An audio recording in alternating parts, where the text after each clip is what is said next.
दिनैनि बे गोथार सानाव नुजाफैनो हानाय दाब दाब जायगानिफ्राय बे मोनसे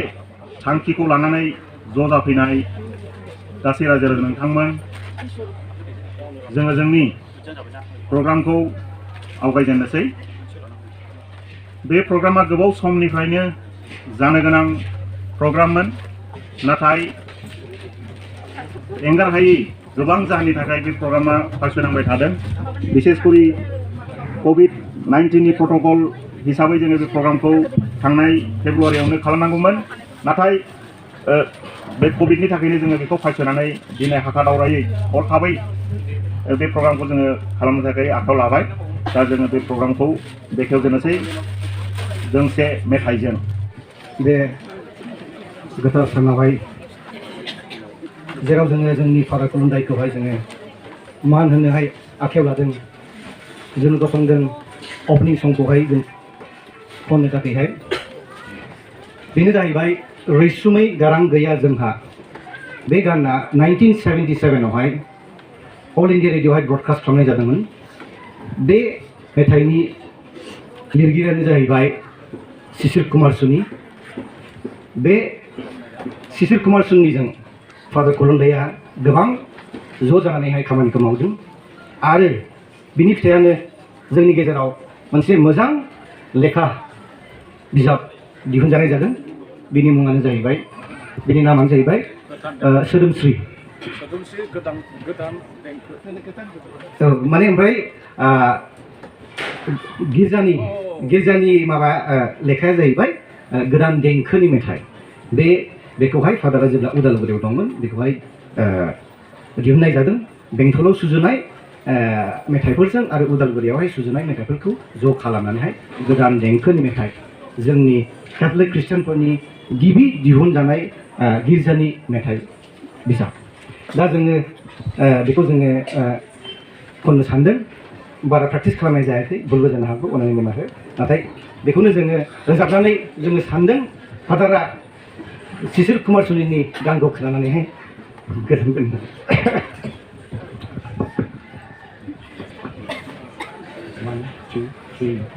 रैसुमै गारां गैया जोंहा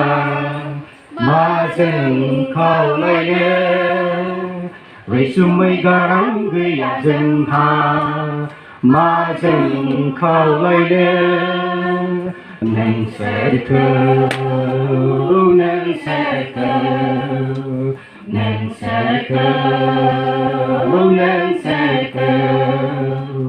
बुहुमनि बिखायाव उजिनानै जों, बुहुमनि बिखायाव उजिनानै जों बोथोरयाव जबो जेंना जेरावबो नाङा। गोसोनि साननायखौ बुंस'नो हाया, गोसोनि साननायखौ बुंस'नो हाया। राव गैया जोंहा देंखो गैया,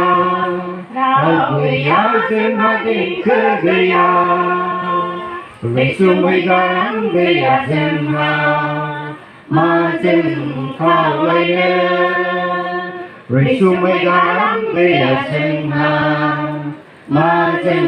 खावलायनो। नोंसोरखौ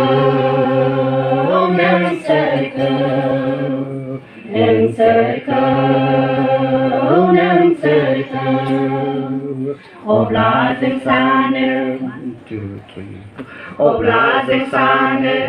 अननायखौनो, अब्ला जों सानो अननायखौनो लुनानै नोंनि आथिङाव आजावदो बेखौनो गोसो गोथारै, आजावदो बेखौनो गोसो गोथारै। मोनबो गैया जोंहा जेबो गैया, मोनबो गैया जोंहा जेबो गैया। रैसुमै गारां गैया जोंहा माजों खावलायनो, रैसुमै गारां गैया जोंहा माजों खावलायनो नोंसोरखौ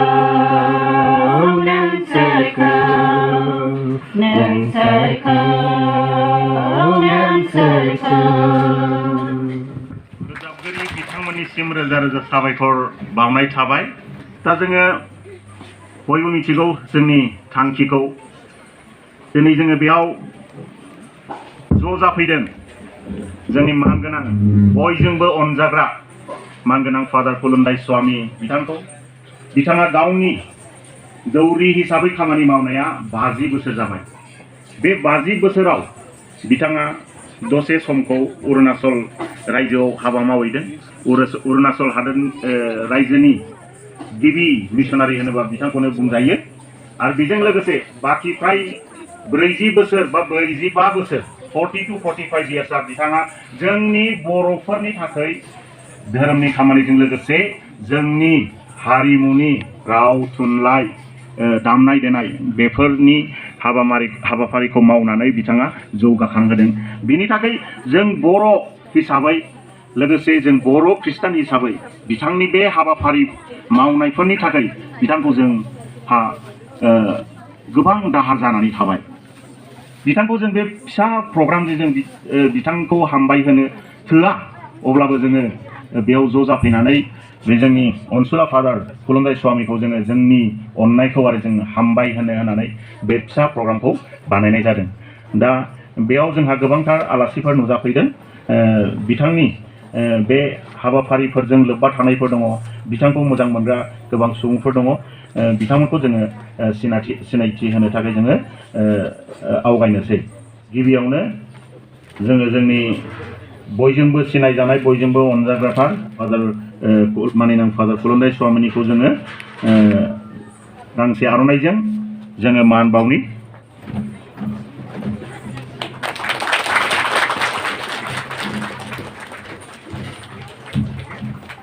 जोंनि गेजेराव जोङो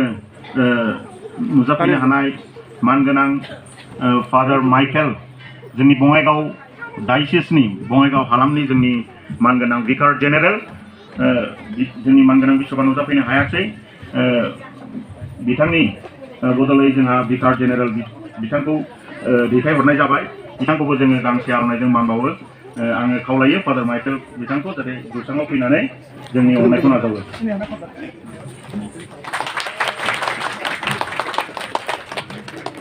बयबो सिनायखायो जोंनि काथीड्रेल पेरिशनि पारिश प्रिस्ट फादार ज' समकर बसुमतारी बिथांखौ आवगायनानै फैनो थाखाय खावलायनो होबाय, जाहाथे जोङो बिथांखौबो गांसे आर'नाइजों मान बावनो हानाय बायदि।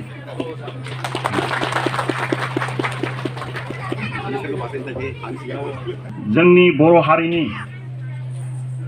राव थुनलाइखौ गोबां बोलोजों दैदेनबोबाय थानाय,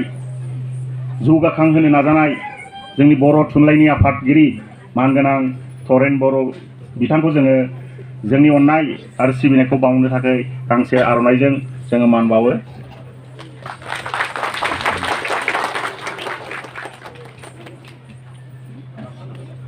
दा जोङो खावलायो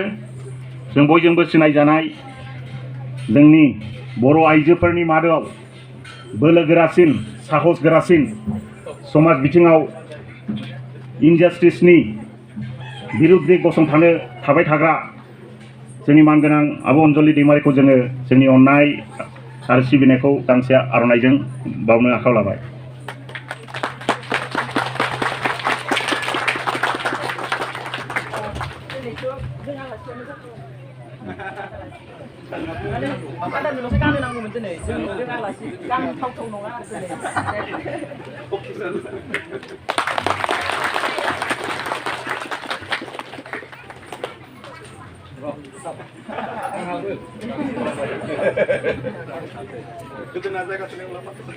As a token of love, on behalf of Boro Sahaja Sabha, I extend due respect Kulundaisamy जों आं बिराद गोबाव रायलायनो मोननाय सासे मानसि। आं बिथांखौ बर्मा मिसनाव लोगो मोनदों, बेंटलाव लोगो मोनदों, गुवाहाटीयाव लोगो मोनदों, बेनिफ्राय दा बे बालागाव क'क्राझारावबो लोगो मोनदों। बेनिफ्राय जेलानाखि सोद्रोमस्रि हारिमु आफादा जोंहा रेनु बर'जों लोगो नांनानै बासिराम जोहोलाव बेखेवदों बे डेनिफ्रायनो आं दंफायो सारजों आरो सारनि बे प्रग्रामाव आं नागारनोबो हाला थांनाय माने गल्डेन जुबलियावबो आङो फैदों आरो दिनैबो फैबाय आं जोबोर गोजोननाय मोनबाय नोंथांमोनखौबो मोनबाय आङो ओरैनो एज ए टकेन अफ लाभ आरनाय गांसे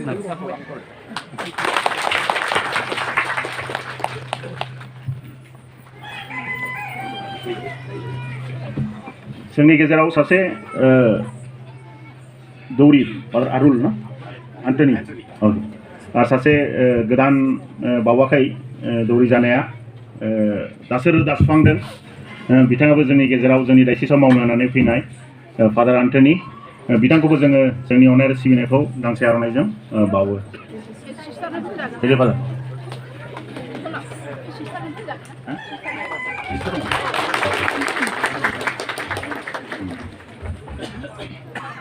So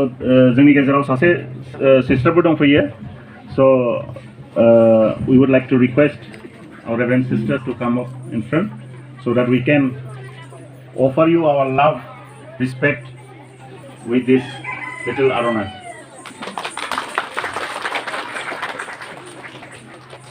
आलासि सिनायथिनि हाबाफारिखौ एसेयावनो जों दोनथ'नानै दा आङो खावलायो बिजिनि पेरिश जिसास मेरी स्कुल जे स्कुलखौ फादार कुलुन्दायानो गायसनदोंमोन बे स्कुलनिफ्राय माखासे सोलोंसाफोर फैदों बिथांमोना मोसानानै दिन्थिफुंनो गोसो जादों बिथांमोनखौ आं खावलायो जाहाथे बिथांमोना बेयाव फैनानै थाबैनो गावसोरनि मोसानायखौ दिन्थिफैनो हानाय बिथांमोनखौ सिबिनाय बावहरग्रोनाय जाबाय जोंनि बिजनि ओनसोलनि जिसास मेरी स्कुलनि सिङाव थानाय रेभारेन्ड फादार कुलुन्दाइसामीजों गायसनजानाय निलेश्वर रिंगु दामसा मिउजिक स्कुलनिफ्राय दिनै जों बिथांनि 50 बोसोर सनाथि फोरबो खुंनायाव जोंनि उन्दै गथ'फोरनि मोसानायजों बिथांखौ बरायनो आखायाव लानाय जाबाय बिथाङा धोरोम जाथि नायालासिनो बयखौबो हेफाजाब होबोदोंमोन बिनिखायनो जोंबो दिनै मोनथाम धोरोमखौ जेरै हिन्दु मुस्लिम आरो ख्रिस्टियान लोगो लानानै मोसानायजों बरायनो थाखाय आवगायबोबाय गोजोन्थों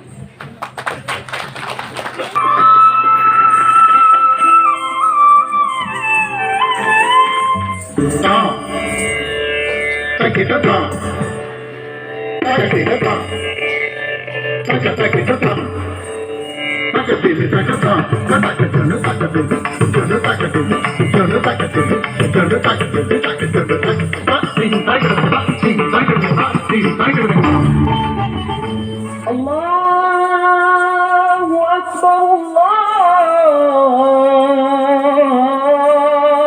Allahu Akbar Ashhadu an la ilaha illallah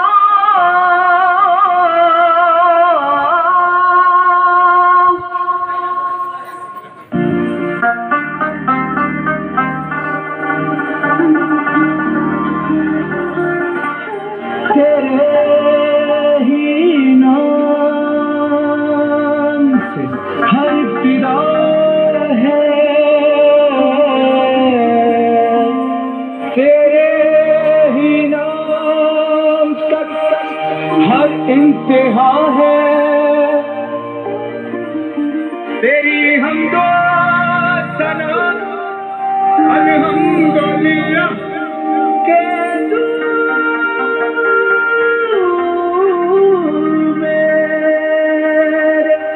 Muhammad का खुदा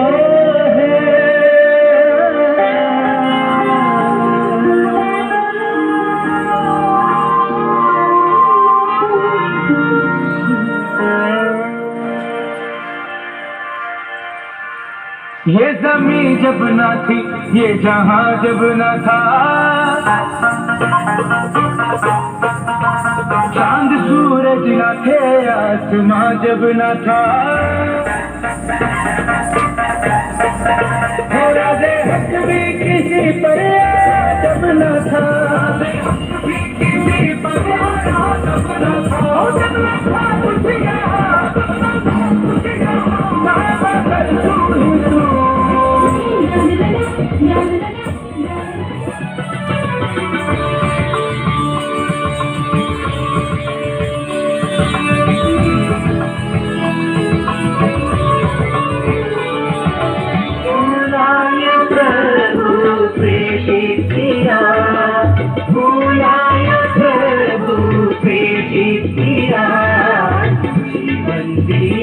अभिषिक्त किया जीवन दिया अभिषिक्त किया बुलाए प्रभु प्रेषित किया जीवन दिया अभिषिक्त किया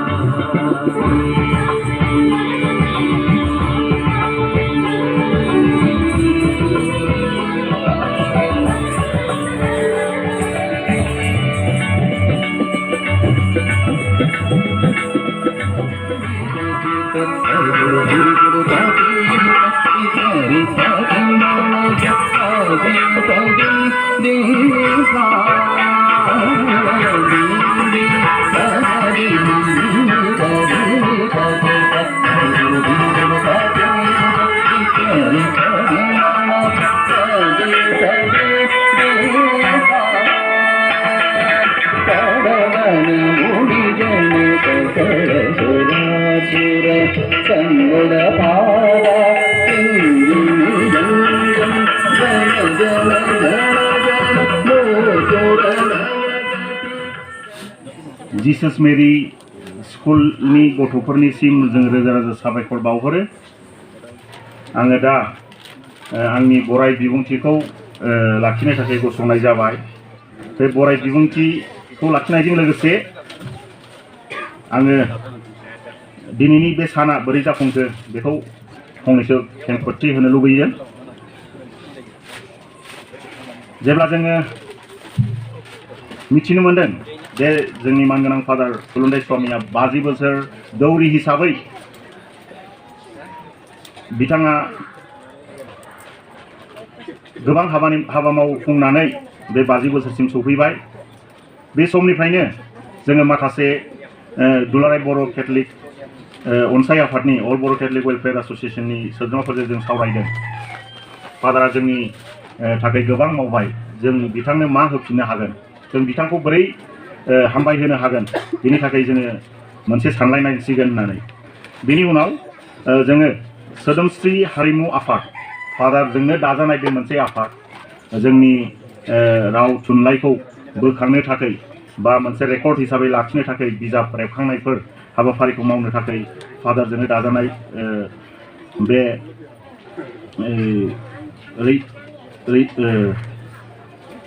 सोदोमस्रि हारिमु आफादखौ जोङो सावरायलायनानै बे सानखौ जोङो थि खालामनाय जादों दा बे सानाव नुजाफैनो हानाय गिबियावनो जोंनि मानगोनां father Kulandaiswamy father Michael Elango vicar general of diocese father Antony father Jwsomkhor Basumatary लोगोसे जोंजोंनो हांख्राय हरजानाय आलासि महरै जोंनि बर' थुनलाइ आफादनि मानगोनां धरेन बर' बिथां आरो फादारखौ हेफाजाब होनाय थुलुंगा होनाय आब' अनजालि दैमारि बेनिफ्राय आरो जोंनि दाब दाब जायगानिफ्राय बे दिनैनि बे हाबाफारियाव नुजाफैनो हानाय मोनफ्रोमबो डिस्ट्रिक्टनिफ्राय जोङो बे सुबुं गौमायाव नुजाफैनायखौ नुनो मोनदों जोंनि उदालगुरि पेरिशनिफ्राय जोंहा रिप्रेजेन्टेटिभफोर दंफैयो तामुलपुर पेरिशनिफ्राय जोंहा तामुलपुर डिस्ट्रिक्टनि गुबुन गुबुन पेरिशनिफ्राय नुजाफैनो हानाय दङ बाक्सानिफ्राय दंफैयो जोंहा चिरांनि आरो क'क्राझारनिफ्राय जोंनि मोनबा डिस्ट्रिक्टआबो बेयाव दंफैजोबो प्रग्रामखौ जोङो फिसाखौनो खालामगोन होननानै बुंनायाव जोंनि सुबुं गौमाया एसे खम जानो हागौ थेवब्लाबो जोङो हागौमानि जोंनि दैदेनगिरिफोरखौ इन्टेलेक्चुवेलफोरखौ जोङो लेंहरदों जोंनि खृष्टान बिसेसकरि जोंनि केथलिक डिन'मिनेसननि दैदेनगिरिफोरखौ लेंहरना हांख्राय हरनानै दिनै बेयाव बिथांमोना नुजाफैनो हाबाय आरो बे प्रग्रामाव आं नोंथांमोन बयखौबो जोंनि बे आफादनि जानानै नोंथांखौ बरायबाय जोङो आसा खालामो जे हामबाय होनाया ग्रेटफुलनेस बे जिनिसा मोनसे कैरेक्टर मोनसे value in a human person आरोखि जों साफ्रोमबो सुबुंनाव बे ग्रेटफुलनेस होनाया हामबाय होननाय एटिट्यूडा जोंनाव थानो नांगौ दा बेनिखायनो दिनैनि बे प्रग्रामनि विशेष थांखियानो दा स्पिरिट आनो जाहैबाय हामबाय होनाय ग्रेटफुलनेस तो जोङो बेयाव ज' जाफैदों जोंनि मानगोनां फादार आरो बिथांखौ हेफाजाब होग्रा गासै सोद्रोमाफोरखौबो जोङो हामबाय होनो थाखाय बेयाव ज' जादों दा बे प्रग्रामाव आरो आं खेबसेबाव बरायबावबाय जोङो आं आसा खालामो नोंथांमोना बे प्रग्रामखौ फैनानै जे मेहेरगोनां खालामफैबाय आरो बे प्रग्रामनि सायाव आरो फंसेबाव बुंनो लुगैबावो आङो जे जोंनि गेजेरावनो गोबाङानो होनदों अलरेडि जोंहा डायसिस लेभेलाव बे प्रग्रामखौ खालामखांबाय आरो मानोबाव बे प्रग्रामखौ खालामबावनांगौ बे सोंलुआव फैदोंमोन नाथाय जोङो केथलिक दैदेनगिरि हिसाबै ले दैदेनगिरि हिसाबै इन्टेलेक्चुवेलफोर जों सावरायलायनानै जों होनदों जे फादारा 50 बोसोर दौरि जानानै हाबाफारिखौ मावबाय इसोरनि हाबाफारिखौ मावबाय नाथाय जोंनि प्रग्रामा जागोन बिथाङा जे जों बर'फोरखौ जोंनि बर'नि रावखौ बिथाङा सोलोंनानै बर' रावनि जोंनि केथलिक धोरोमनि गिबिसिन मेथाइ खनग्रा बिजाबफोरखौ रेबखांनानै जों बाहायनो थाखाय जों खाबु मोनदों लोगोसे जोंनि समाजनि गोबां गोदोसोनानै थानाय बा खुगानि रावजों सोलिबाय थानाय सल' बाथाफोरखौ बिथाङा बुथुमनानै बिजाब महरै दिनै दोननानै बे मोनसे आर्ट पिस बादि खालामना दोनबाय बेखौ बे थैनो रोङै जासिगोन बे अमर जासिगोन मानो होनबा बे बिजाब महरै थाबाय आरो बे बिजाब महरै दोननायखौ जोङो रेबखांनानै जोंनि सावरायनायनि गेजेराव बुंलायदों जे बेफोरखौ जोङो आर्काइभआव हरनानै दोनगोन जाहाथे बे जुग बोसोर सोरबा इन्टारनेशनेल कमिउनिटिनि मानसिफ्राबो जुदि बर' जाथिनि सोमोन्दै नायोबा बेखौ आर्काइभआव नुनो मोनगोन दा बे हिसाबै जोंनि हारिखौ फोथांनानै दोननो हागोन जोङो थैनानै थांजोबबाबो साफ्रोमबो बर' सुबुङा थैनानै थांजोबबाबो बे जिहेतु बे आर्काइभआव थाहैबाय डिजिटेल फर्मआव थाहैबाय बे हिसाबै जोंनि हारिया थांनानै थागोन जेसेबां दिन बुहुमा थांनानै थागोन डिजिटेल जुगा थांनानै थागोन बेबो थांनानै थागोन दा बेनिखायनो जों बिथांखौ स्पेसियेलि आरोखि धोरोम गुरु हिसाबै जोंहा बिभिन्न पेरिश डायसिसफ्राव खालामनाय जाबाय नाथाय जोंनि हारिखौ थुलुंगा होनायनि थाखाय जोङो बिथांखौ स्पेसियेलि अनार खालामदों बिथांखौ हामबाय होनोसो जोङो दिनै बे प्रग्रामखौ खुंनाय जादों दा बेनिखायनो आरो आं खेबसेबाव बे प्रग्राम सालायग्रा कमिटिनि आफादगिरि जानानै नोंथांमोन बयखौबो खनसेबाव बरायनानै जोङो प्रग्रामखौ आवगायलांनोसै गोजोन्थों दा जोङो गोजोनपुरि मण्डलिनिफ्राय दोंसे मोसानाय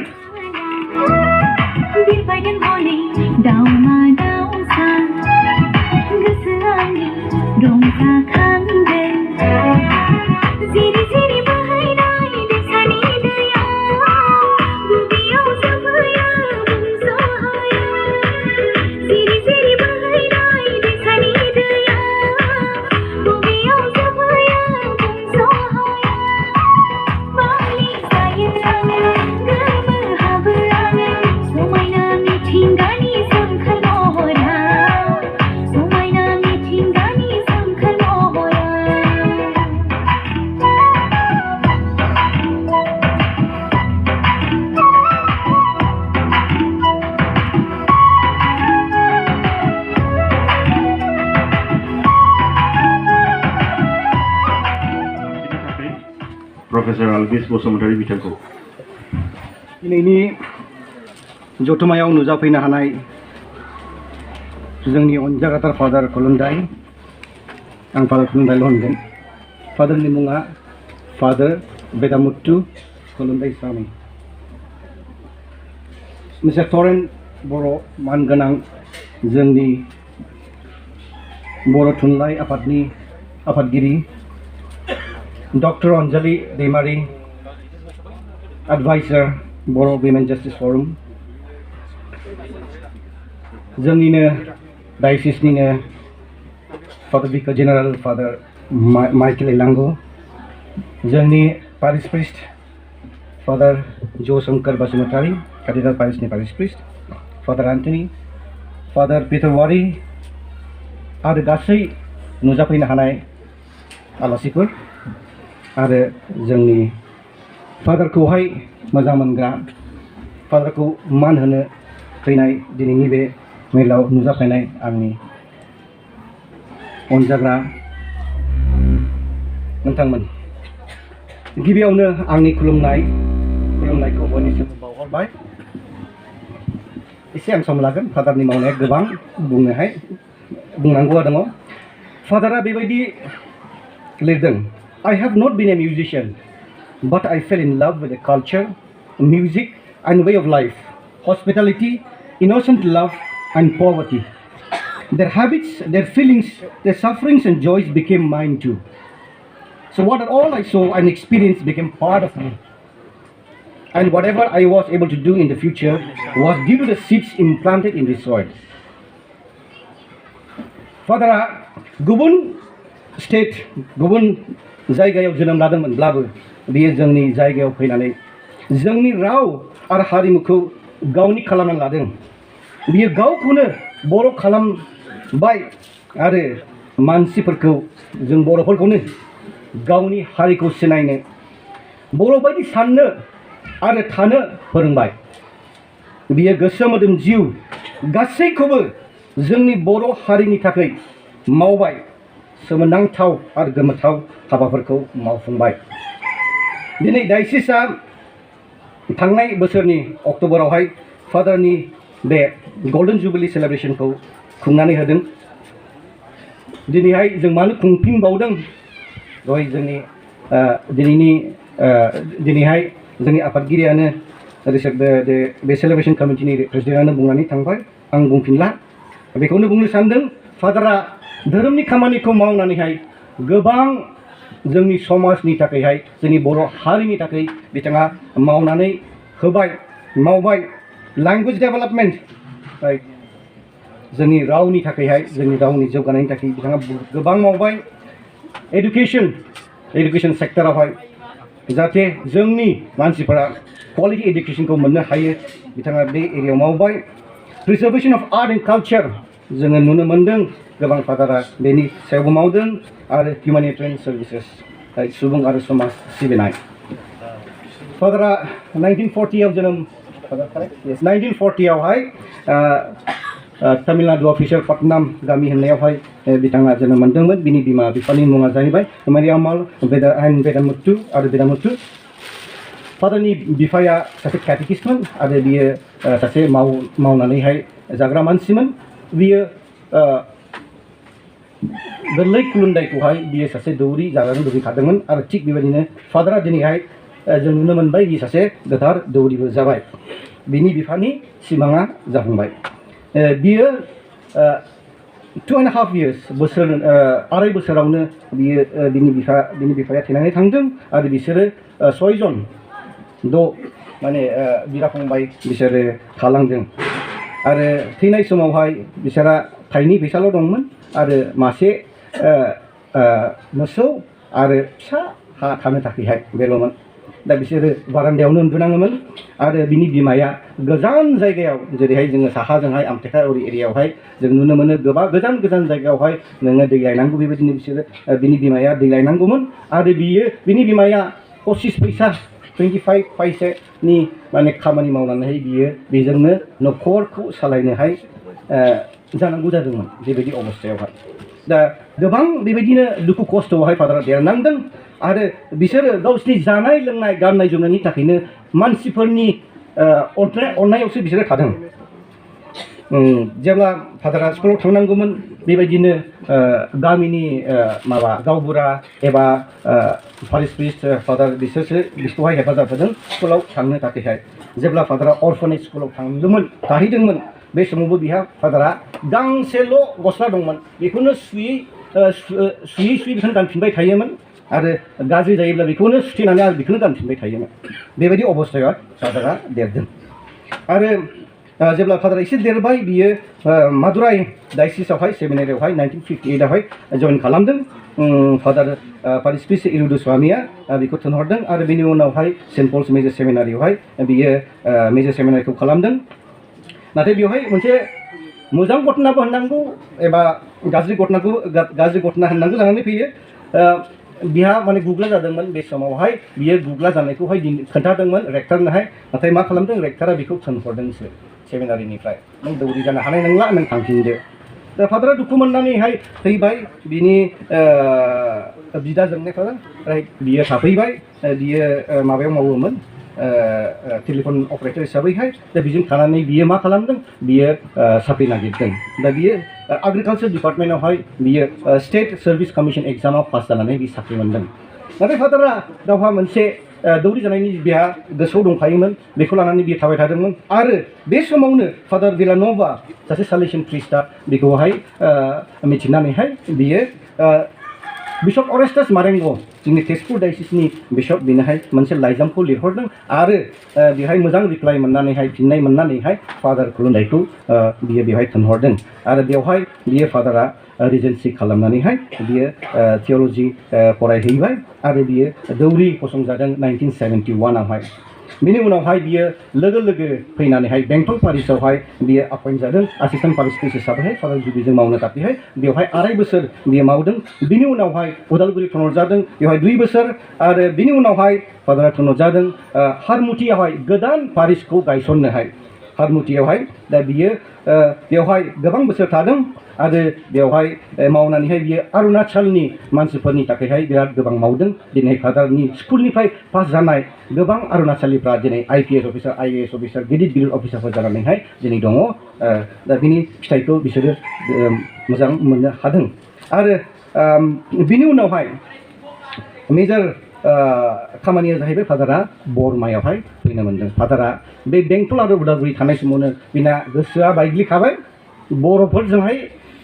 बर'फोरनि गेजेराव मावनो होननानैहाय दा बिनि गोसोआ बेनो दंखायोमोन दा बियो जेब्ला बियो हारमुथियाव थिनहरजादोंमोन बिनि गोसोआ बांद्राय सुवाखैमोन नाथाय बे थांदों मावहैदों गोसो होनानै मानो होनबा बियो थिनहरजानाय हिसाबैहाय नाथाय जेब्ला बियो बेवहाय मावफैफिनो जोंनि बर'फोरनि गेजेरावहाय मावफैफिननो थाखाय सुबिदा मोनबाय बियो बिराद गोसो खुसि जानानै बियो फैफिनबाय आरो मावफैबाय आरो जों मिथिगौ बियो बरमा मिसनखौ माबायदि गायसनखो माबायदि खालामखो आरो बिनि उनाव बियो फैनानैहाय बिजनियावहायबो आरो गोदान मोनसे स्कुल आरो पारिश खुलिफैबाय आरो बेवहायबो मावनानैहाय जों मिथिगौ जों मा फिथाइ जों मोननो हाखो दा आङो एसे गोख्रैयैनो फादारा मा मावखो जों गोबांनो जोंनि बर'फोरानो दिनैहाय फादारनि मावनायखौ जों मिथिया गोबां मावनानै थांबाय दा बेनिखायनो आं एसे गोख्रैयैनो आङो बुंनो सानदों जोङो जेब्ला मिथियो अब्लासो जों अबाक नांगोन एबा जोङो सोमोनांगोन जे फादारा सासे मानसिया एसेग्राब दे मावबाय जोंनि बर' हारिनि थाखायहाय जेब्ला बियो बेंटलाव दंमोन बियो मा खालामखो 110 बर' मेथाइफोरखौहाय बियो सुजुहोनानैहाय गोबां मानसिफोरखौ लानानैहाय सुजुहोनानैहाय बियो मा खालामदों माने गिर्जायाव रोजाबनो थाखायहाय बियो माने लेखाथ' नोंना साइक्ल'साइड खालामनानै बेखौनो माने बाउन्ड माने माबानानैहाय पिन मारिनानैहाय बेखौनो बाहायजेननो हमदों आरो बुलि बावनाय बिजाब गैयामोन बेखौहाय बियो ट्रान्सलेट खालामहोनानैहाय बेखौनो बियो बाहायजेनदों केटेकिजम लेखा धोरोमनि फोरोंनाय नख्रांनि स्रां बेखौहाय बियो लेट सभेन नार्जारिखौ लानानैहाय बिथाङा बेखौ दिहुनदों आरो बेंटलाव थानाय समावहाय फादारा इयुथ फेस्टिभेलखौ स्टार्ट खालामदों सेंग्रा सिख्लाफोरखौ लानानैहाय बेवहाय बियो दामनाय देनायफोरखौ फोरोंदों खामानि मावनाय बाइबेलनि धोरोमनि खोथाफोरखौ फोरोंदों आरो रोजाबनाय मानाय बेफोर गासैखौबो माने बे इयुथ फेस्टिभेलफोरावहाय माने बिथाङा बेफोरखौ खालामदों जेब्ला बियो उदालगुरियाव थांदोंमोन जेरै आं बुंखाबाय बियो लेट सुशील कुमार सुनिखौहाय लोगो मोनदों आरो बेवहाय बिसोरो ज' जानानैहाय गोबां मेथाइफोरखौहाय सुजुदों आरो बेखौनो ज' खालामनानै गोदान देंखोनि मेथाइखौ दिहुनदों दा बेनो जाहैबाय जोंनि बर' केथलिकफोरनि गिबि माने हिम बुक माने गिर्जायाव रोजाबनाय बिजाब लेट अबेट बसुमतारीखौ फादारा शिलंआव थिनहरदों बेखौहाय बाइबेल ट्रान्सलेसननि ट्रेनिंनि थाखायहाय आरो फादार जुबिजों बियो लोगो लानानैहाय इसोरा जोंजों लोगोसे आरो नख्रांनि स्रांखौहाय बियो एडिट खालामफिनदों साफा खालामफिनदों आरो मोजां खालामफिनदों आरो जेब्ला फादारा उदालगुरियाव दंमोन बुलि बावनाय बिजाबखौहाय मोजाङैनो मार्कुस बसुमतारी लेट मार्कुस बसुमतारी देउतानि बिथांखौ लानानैहाय बियो मोनसे बिजाब दिहुनदों आरो बे बिजाबखौ उदालगुरि आरो बेंटलावहाय बेखौ बाहायजेननो हमदों आरो फादारा बेनि उनावहाय जेब्ला गुवाहाटी आर्च डायसिसनि जेब्ला फादारा माबायाव बरमायाव फैबाय बे समावहाय गोदान देंखोनि मेथाइखौ आरो फोसाबबावनानैहाय सोरां लामा आरो बुलि बावनाय बिजाब मिस्टार मनिराम लेट मनिराम मोसाहारिजों लोगो लानानैहाय बेखौ दिहुनदों आरो 1997आवहाय द'जुथाइ जारिमिन अबेट बसुमतारी 1998 जिसुनि जिउ खौरां मनिराम मोसाहारिजों लिरजानाय 2007 सख'जानाय जारिमिन अबेट बसुमतारीजों लिरजानाय बिनि उनाव अडिअ केसेट हाथरखि सिबिनाय 2000 सख'जानाय जारिमिन आरो 2010 आव इसोरनि राव बुथुमनाय सिस्टार भेर'निका बसुमतारी बेखौ लिरदों आरो नायखां बिलाइ जों बयबो मिथिगौ जोंनि केथलिक धोरोमनि बेवहाय फेस्टिभेल्स आरो डेइलि बाइबल रिडिंस बेखौहाय बेवहाय गासैबो होनाय जायो बेखौहाय फादारा बोसोरफ्रोमबो दिहुनो 2018 आव फादारा हिस्ट्री अफ द कैथलिक चर्च इन अरुणाचल प्रदेश बेखौ दिहुनदों 2019 गियाननि स्रांफोर फादारानो गावनो लिरनानैहाय बेखौ दिहुनदों आरो थांनाय बोसोराव गोथारफोरनि जिउ जारिमिन 2 भलिउम फादारा गावनो लिरनानैहाय बेखौ दिहुनदों दा एडुकेशननि बेलायावहाय आं जेरैबायदि बुंबाय गिबियावनो फादारा सेन्ट जेभियार्स स्कुल हारमुति बिथाङा लखिमपुर डिस्ट्रिक्टआवहाय बेखौहाय बियो गायसनदों बिनि उनाव सेन्ट जन्स हायार सेकेन्डारि बारामा बाक्सा जिजास मेरी स्कुल बिजनी चिरां डिस्ट्रिक्ट बिसोर गासैखौबो जों बयबो मिथिगौ बिसोरो जोबोद मोजां स्कुल जानानै दङ आरो बिसोरनिफ्राय मोजां दा स्टुडेन्टफ्रा मोजां फरायनायखौ लानानैहाय बिसोरो समाजावहाय मोजां खामानिखौ मावगासिनो दङ जों बेखौ जोङो मिथिखागौ आरो मोनसे गेदेर बाथ्राया जाहैबाय फादारा जिजास मेरी स्कुलाव जिजास बिजनीयावहाय जेब्ला बियो थायो अब्ला बेवहाय बियो बर' मिडियाम जिजास मेरी बर' मिडियाम स्कुलखौ बियो खुलिदों मिशनारिफ्रा जेनेबा मिशनारिफ्रा इउजुअलि इंलिश मिडियामल' खुलियो नाथाय फादारा बर' मिडियाम स्कुलखौ खुलिदों आरो जोंनि बर'फ्रा बेवहाय बर' मिडियामाव फरायनानैहाय जोंनि रावै फरायनानैहाय दिनै आवगायगासिनो दङ आरो मोनसे गिदिर खामानिया जाहैबाय जेब्ला फादारा बे बर' मिडियामखौहाय स्टार्ट खालामदोंमोन केजिनिफ्राय क्लास 8 सिम माने प्रपर टेक्सटबुक गैयामोन बियो मा खालामदों मानसिफोरखौ बुथुमनानै जेरैहाय जेरेमिया बसुमतारी रन्जित बसुमतारी रिनु बर' हेमेल मसाहारि आरो गोबां लिरगिरिफोरखौ लानानैहाय मा खालामदों मैथमेटिक्स साइंस सशियल स्टाडिज मरल साइंस गासिबो लेखाफोर जा नांगौ बेफोरखौ गासिखौबो ट्रान्सलेट खालामनानैहाय बियो प्रिन्ट खालामनानैहाय गथ'फोरनो एभेलेबल खालामनानै होदों सोमोनांथाव हाबा बेसेबां गिदिर खामानि दा जों फैनि लैंग्वेज आरो लिटारेचारनि बेलायावहाय फादारनि खामानिफोरखौहाय फादार कुलुन्दाया जेब्ला बियो बर'फोरनियाव बेंटल आरो उदालगुरियाव मावजेनदों बे समावनो बिहा मोनसे गोसोआवहाय दंमोन बर' लिटारारि सेन्टार मोनसे खुलिनो दा बियो जेब्ला बियो बरमायाव फैदों बियो mister late Maniram Mushahary late Renu Boro' doctor Achyut Narzary medical doctor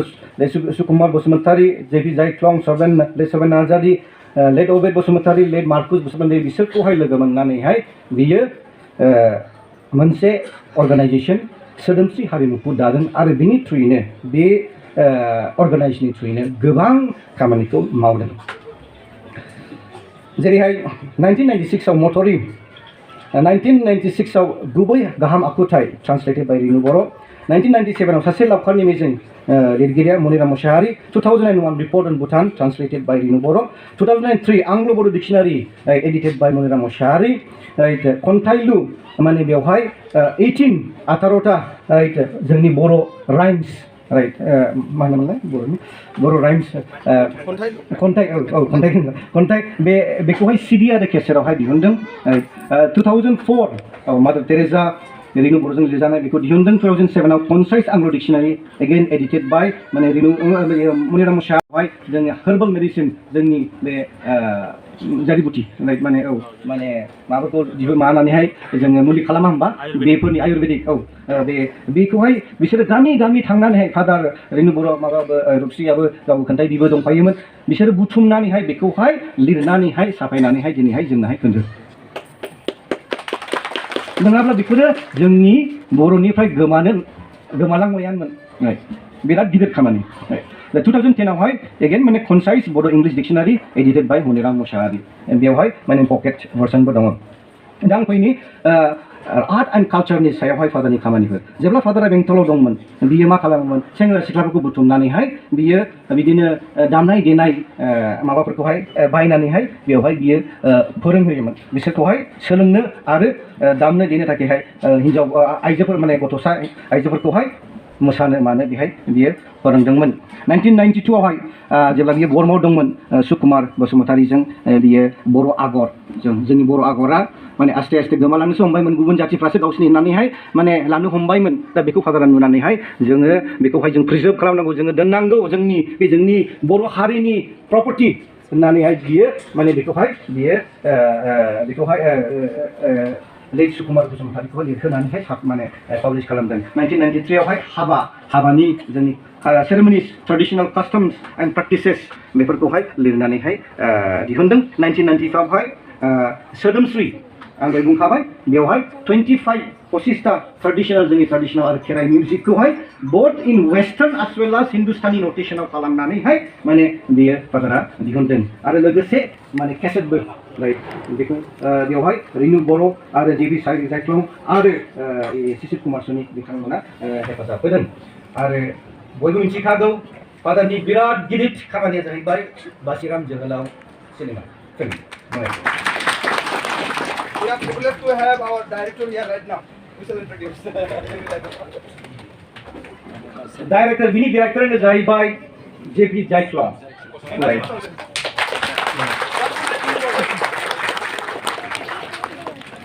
बिथाङा जोंनि गेजेराव नुजाफैबाय जों जोबोद मोजां मोनबाय आरो बिथांखौ जों हामबाय होयो दा आं बारा बुंनो थांला बयबो मिथिखागौ बेवहाय गोबां मानसिफोरानो माने हेफाजाब होदों जेरै महिनी महन ब्रह्म डक्टर मंगल सिंह हाज'वारि नवनी गपाल ब्रह्म माने जोंनि मानगोनां प्रमिला रानी ब्रह्मनि हाजबेन्ड मेघनाथ मुसाहारि टिकेन्द्र बरगयारि ब्रजमोहन बसुमतारी बेंटल महिलाल बसुमतारी बिनि फंबाय आरो बिसोरो आरो गोबां दंबावो आं बुंजोबनो हाला आरो एक्टिं आंनि बिबोनां दङ लहित बसुमतारी बेबायदिनो गोबां मानसिफोरा माने हेफाजाब होदों आरो बे गिदिर खामानिखौ माने मावफुंनो हादों फादार कुलुन्दाया माने जोंनि बर' आर्ट एन्ड आर्किटेक्चारखौ बियो प्रिजार्भ खालामनो आरो जोंखौहाय माने जोङो बेखौ जों लाखिनांगौ बेखौ बियो साननानैहाय बियो गोबां खामानिखौ मावदों जेरैहाय बर्मा पारिसआव जेब्ला बियो गिर्जाखौ लुदों बेवहाय मा खालामदों बियो दैमाफोराव थांनानैहाय बे बेवहाय नायहैनानैहाय जा डिजाइनफोर दंमोन बेफोरखौ लाबोनानैहाय बे डिजाइनखौहाय बे बर्मा गिर्जायाव लुनायावहाय बेखौ बाहायदों आरो जों बे गिर्जायाव नुनो मोनो जेरै जिसु मेरि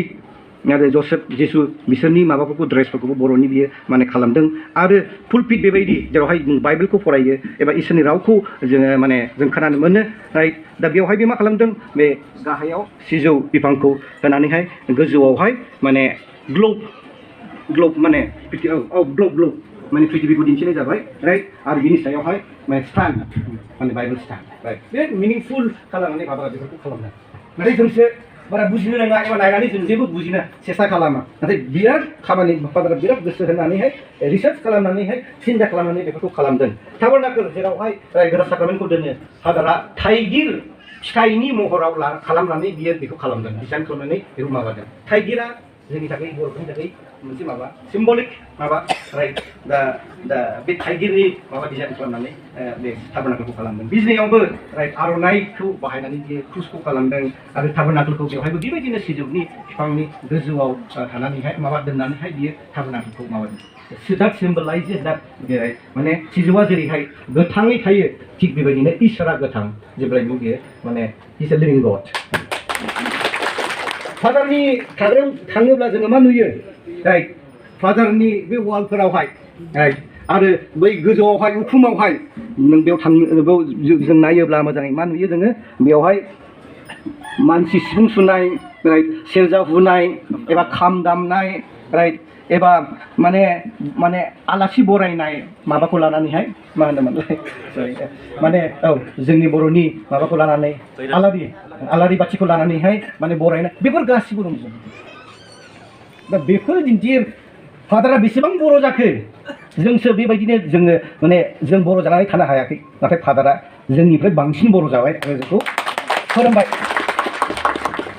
बिजनियावहाय दहाय खोनाखाबाय जोङो फादारा नीलेश्वर रिंगु दामसा डान्स स्कुलखौ बिथाङा फसंदों आरो बेवहाय गोबाङानो दिनै भरतनाट्यम आरो जोंनि बर' डान्स एबा गुबुन डान्सफोरखौ सोलोंनो हायो आरो बेवहाय बेजोंनो गोबां जोंनि सोलोंसाफ्रा सोलोंनानैहाय गावसोरनि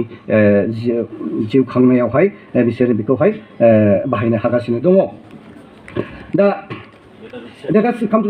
this thing माने humanitarian services right फादारनि humanitarian services फादारा जेब्ला बर्मा मिशनखौ गायसनदोंमोन बे समावहाय माने बे समा बिराद माने जोंनि बर'नि हिस्ट्रियावहाय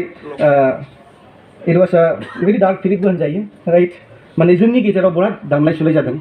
गावनि जों बिदा फंबायजोंनो जोङो नांलाय खमलाय जादों आरो बे समावनो फादारा सफैदों बर्मा मिशनखौ गायसननो थाखायहाय आरो बे समावहाय गोबां जोंनि मानसिफोरा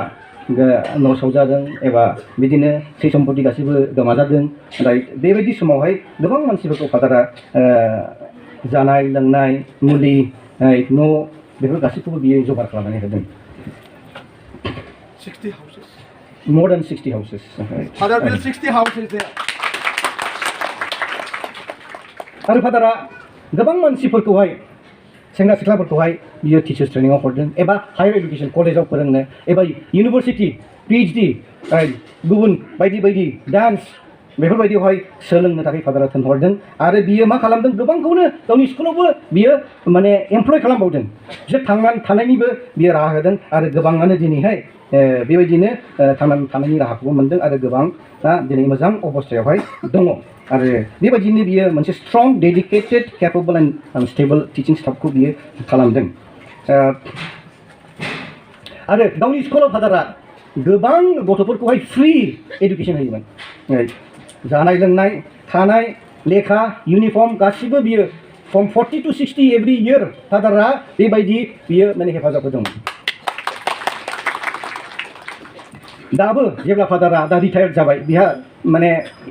सर्सआनो गैला अब्लाबो फादारा गावजोंहाय कयजन सेंग्राफोरखौ दोननो माने इउनिभार्सिटियाव फरायनो थाखाय बिसोर दाबो हेफाजाब होबावो गावहा जेबो बारा सर्स गैयाब्लाबो आरो गोबां मानसिफोरखौहाय फादारा लोमजानाय साजानाय अपारेशन खालामनाय राइट गुसुथि बे क्लेफ्ट अपारेशन होनो ना राइट गुसुथि बे हाजो जानाय बेखौहाय स्माइल अपारेशन बेखौहाय माने माबानो थाखायहाय अपारेशनखौ खालामनो थाखाय फादारा हेफाजाब होदों आरो गोबां मानसिफोरखौ फादारा जानाय लोंनाय गाननाय जोमनाय जेब्ला बियो नुयो बिसोरनोहाय बियो बे हेफाजाबखौ होदों आरो गोबां मानसिखौ बियो हाबो बायनो एबा न' लुनो बेफोरावबो बियो हेफाजाब होदों दा आङो जा बुंबाय बे एक्जस्टिभ नङा एबा बेजोंहाय आं फोजोबनो हायाखै गोबाङानो थालांबाय राइट आं बुंजोबनो हायाखै राइट दा बेखौनो बुंनानै आं नोंथांमोननि सिगाङाव बेखौनो फोरमायनो सानदों दे फादारा गोबां मावबाय जोंनि थाखायहाय जोङो बिथांखौहाय जोङो हामबाय होयोब्लाबो जोंनि हामबाय होनाया थोआ राइट आरो गोबां बे लिरनायफोराव एबा पाब्लिकेशनफोराव फादारनि मुङा गैया फादारनि मुङा गैया नाथाय राइट बियो गासैखौबो आइडियाफोरखौहाय गासैखौबो बियो खालामोमोन आरो गासैखौबो एरेन्ज खालामजोबोमोन राइट फान्ड्स माने रां रुफा गासैखौबो मानसिफोरखौ बुथुमजोबो सोर खालामनो हायो माबायदि खालामनो मा खामानि मावनो हायो बिसोरखौ बुथुमनानै जयै खामानिखौ मावहोनानैहाय बियो बेफोरखौहाय बियो दिहुनोमोन दा father The Bodos for eternity shall remain ever grateful to you for all the contributions that you have rendered towards the development of Bodo language, literature, education, art and culture. May God bless and reward you for all the sacrifices and works that you have done. You deserve our love and respect. Zengni kulumnai, zengni onnai, are zengni.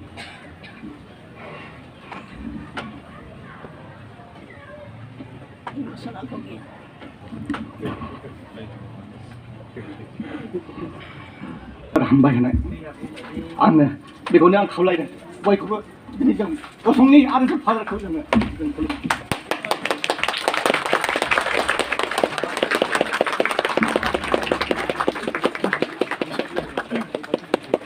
उन्दै बुजिलायदो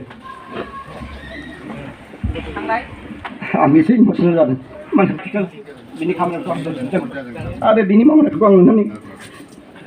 आंनि गोसोआव नांदों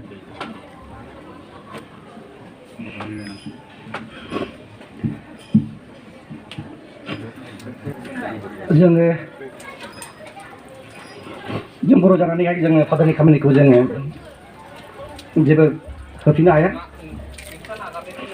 बेनोल' जों इसोरनाव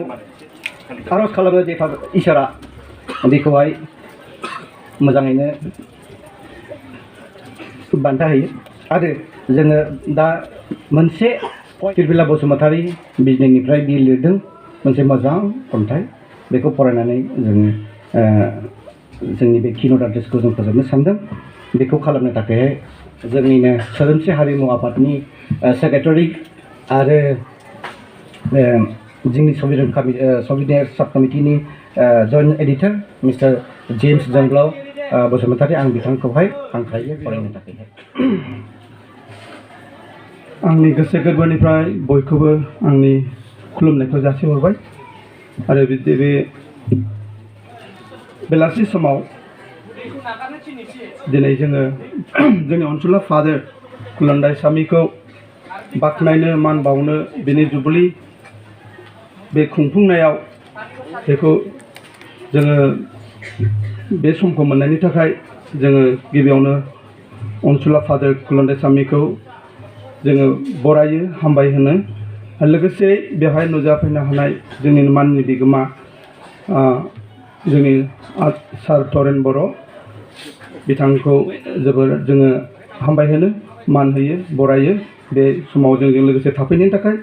लोगोसे जोंनि सोदोमस्रि हारिमु आफादनि जागायजेननायनिफ्रायनो उन सिगां एसे एनै जोंखौ बानसायबोग्रा आरो दिनैसिमबो बानसायबाय थाग्रा जोंनि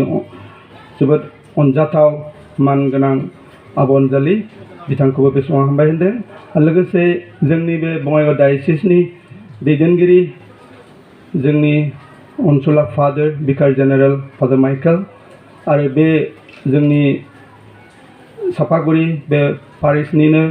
मानगोनां पारिश प्रिस्ट लोगोसे बेहाय नुजाफैनो हानाय जोंना माखासे दौरिफोर दङ फादर पिटार आरो फादर एन्टनी आरो सिस्टार आरो मानगोनां दाब दाब जायगानिफ्राय सफैनो हानाय जोंनि मानगोनां आलासिफोर जोंनि ख्रिस्ट' सिबियारिफोर आरो बे समाव जोंजोंनो दंफैयो जोंनि बर' बास्राम जोहोलाव फिल्म बानायनाय दैदेनगिरि बिथां मानगोनां जिबि जायख्लं दा समा बारा थांगोनखाय आङो बयखौबो गेजेरावनो बरायग्रोनानै लाबाय आरो आंनि गोजोननायखौ बावहरबाय दा बे समाव जोंहा फादारनि माखासे मावनायफोरखौ हागौमानि सेबखांनानै बुंनानै थांनाय मानगोनां जोंनि डक्टर बिथाङा सार्टिफिकेटल' मोननो गोनांसै फोजोबजोबखाबाय डक्टर अनजालु आलबिस बसुमतारी बिथांखौ आं जोबोर हामबाय होनदों बिथाङा मरलेस 80% 90% बेयो सेबखांबाय बेनि थाखाय हामबाय होनदों आरो आं बे समाव बे खन्थाइ जाय खन्थाइनि गेजेरजों सासे खन्थाइगिरिया फादारखौ बेयो सुजुदों फादारखौ मिथिहोदों आं बे खन्थाइगिरिखौ आं लिंहरनो सानदोंमोन बबेखानि गथ'साया एसे लोमजादोंनो फैनो हायाखिसै अब्ला बिनि जानानै आङो फरायथिनो थाखाय आङो नाजानोसै बे खन्थाइगिरियानो जाबाय फिरफिला नार्जारिमोन बसुमतारी आगोमा गेदेमा दौरि आफा कुलुन्दायसामी नों सासे दावबायारि रिउ रिउ गोजान रायजोनिफ्राय आगान होफैजेनब्लानो बर' रायजोआव नों सुजुदोंमोन गोसो गोरबोआव मोनसे गोथां सिमां मावसोमनायनि थांफिनदोंमोन बारसे थफिदोंमोन बारसे समायना बिबार सुबुंखौ अननाय मोजां मोननायनि सोरजिजेनदोंमोन थुलुंगानि गोग्गो फुंखा गोसो मोदोम जिउ बावसोमनानै बिहोमा होनो बर' फिसाफोरनो बिमा बिफा बिदा फंबाय बिब' बिनानाव जाथि खुरमा संसारनि गोदै गोबाब माया नागारनानै जिउनि बे जोबथा बुब्लियावबो नोङो नागाराखैसै गावनि जिउखौ असिनाखिखौ नों सिनाखि खालामनानै गाब गुगानाय गोरबोफोरखौ नों गाब होनानै थफ्लासे मिजिं बुथुमनानै थांना थानो जिउखौ रंजानो आवगायलांहोनो थुलुंगा होदों मिजिंखौ लानानैथ' थांना थायो सुबुङा नोंनि सानस्रि नोंनि आदर्श नोंनि थै गोलोमदै गासैबोथ' सुबुंनि थाखाय बिजिनि जिसास मेरि आरो बर' बिजोंनि फरायसालि सोदोमस्रि हारिमु आफादजों दिहुनजानाय बिजाबफोर बास्राम जोहोलाव सावथुन फोरमान होयो रोखा बर' राव थुनलाइ हारिमु मोजां मोनग्रा नों सासे बर'नि थुनलाइगिरि नों सासे बर'नि फावगिरि हावरिया मोनबारु गाम्बारु रुम्बांस्रि मोननि नों फोरोंनाय फिसाजो फिसाज्लाफोरा आथिखालाव सोरबा डक्टर सोरबा इन्जिनियार सोरबा प्रफेसर सोरबा नार्स सोरबा राजखान्थियारिगिरि सोरबा फालांगिरि गमदां मेन्दां सनाराम देलाराम मोननि मोजां सोलोंसाफोराव नोंजों दैथायहरजानाय गान बाजिना बेरायथिंग्रा फिसाज्लाफ्रा आरोथ' सोलोंथाइ फोजोबखांनानै सिरियै न' सिङाव एरसोनानै गोहोहाब थानाय सानसुलि मैनाथि सिनायथि मोनबादि लाइमोनफोरा आथिखालाव बिसोर सोरबा देंखोगिरि सोरबा मोसागिरि सोरबा फावगिरि सोरबा फोरोंगिरि समाजनि मुं गोनां साफा साफा गुनि सुबुं बिसोरनि नों लामा दिन्थिगिरि बिसोरनि नों हेफाजाबगिरि बिसोरनि नों थुलुंगागिरि बिसोरनि नों सोरां लामा नों थुलुंगा होयो आवगायलांनायनि मोगथांखोर सिमां सुजुनायनि सैथोजों थांना थानायनि नों थारैनो थार फोरोंगिरि आन्दायनाय खाना लाइमोनफोरनि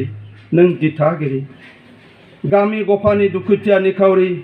खाना बेंगुरा जब्रा गबदा मेन्दा ललिल मोनहा आथिखालाव गोख्रों गोग्गो देहानि नोंनोथ' गामि गफा गफि न'खर न'खर गिदिंदों खोनासंदों गोरबो गावस्रानाय सिलिंबोनाय देंखो बिसोरनि दुखु गोनां राव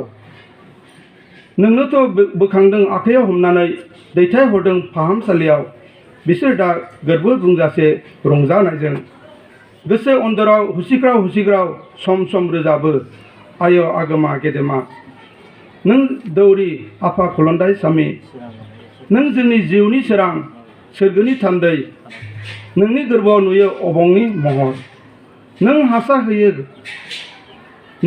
होयो खाना नांनाय आबादारिफोरनि सिमां फोथाराव मोनो गोथां महर बिसोरनि गोरबो मिजिं हाबिला आबाद नों बिसोरजों आबाद थिलियाव ओंखारहैब्ला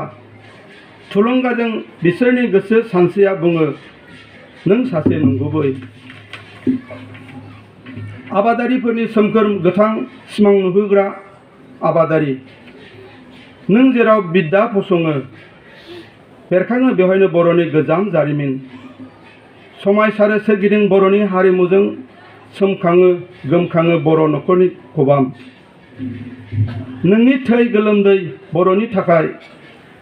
बर'खौ अननाय मोजां मोननायनि थाखाय नोंनि गुस्थिनिफ्राय ओंखारनाय गेबें बर' रावा जेन' दाउ खौवौनि मिलौदो मेथाइ नोंनि बिहोमाया नोंनि सिनायथि नों बर'नि थरसे अलंबार आफा नों सान्थौगिरि आफा नों आदर्शगिरि आफा नों बोसोनगिरि आफा नों समाज सोरांगिरि आफा नों धोरोमगिरि आफा नोंखौ जों खुलुमो एसेनोसै आङो आरो सुंद' गुसुं लिरबावदों आङो रोंथाराब्लाबो फादारनि मावनायखौ लानानै सुंद' मोनसे आंनिफ्राय लिरदों बियो आं बेखौबो फरायथिनो सानबाय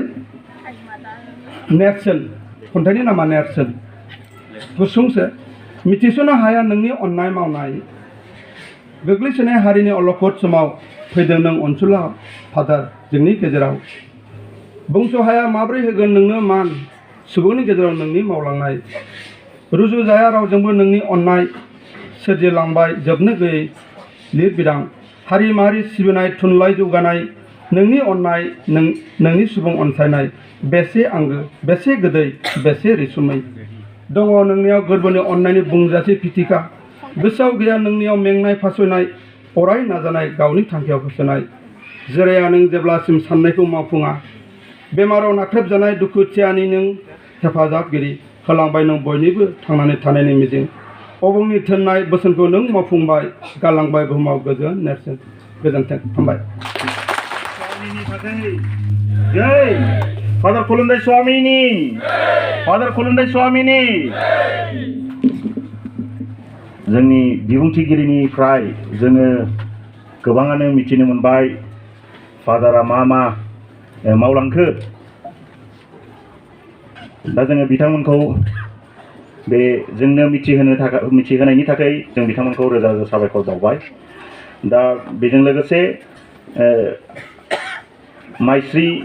बसुमतारी आरो बिथांनि लोगोफ्रा दोंसे सुंद' हामबाय होनायनि मेथाइखौ रोजाबफैगोन। बेनि उनाव फादार गायलांनाय बिफांनिफ्राय जे फिथाइफ्रा थाइबोबाय बे थाइनाय फिथाइफोरखौ जोङो दोनखुमानो हाया। आङो खावलायो मेथाइ रोजाबनायनि उनाव जोंनि फार्स्ट पिउपोलफोरखौ बर'मानि फार्स्ट पिउपोल आरो जिसास मेरि स्कुल बिथांमोना फैनानै आरो बिथांमोननि जानानै मानगोनां Victor Narzary X professor of Don Bosco' university बिथाङा फंनैसो बिबुंथि लाखिनानै बे हाबाफारिखौ माखौ लानानै नाजावबावगोन जों बबे देंखोजों देंखो बोनानै नाजावबावगोन मा होननानै माखौ लानानै नाजावबावगोन जों बबे देंखोजों देंखो बोनानै नाजावबावगोन गैया जोंहा आखायाव जेबो मुङा गैया जोंहा खुगायाव गोदै गारा दङ जोंहा गोथार गोसोनि बिबारनिल' दङ जोंहा गोथार गोसोनि बिबारनिल' मा होननानै माखौ लानानै नाजावबावगोन जों बबे देंखोजों देंखो बोनानै नाजावबावगोन मा होननानै माखौ लानानै नाजावबावगोन जों बबे देंखोजों देंखो बोनानै नाजावबावगोन। बिनानावमोननिसिम रोजा रोजा साबायखर। आलासि सिनायथियाव एसे उनाव सफैनाय दङ खैलामेला पेरिसनि पारिश प्रिस्ट मानगोनां फादार पिटार वारि बिथांखौबो जोंनि अननाय आरो सिबिनायखौ जों गांसे आर'नाइजों बावो।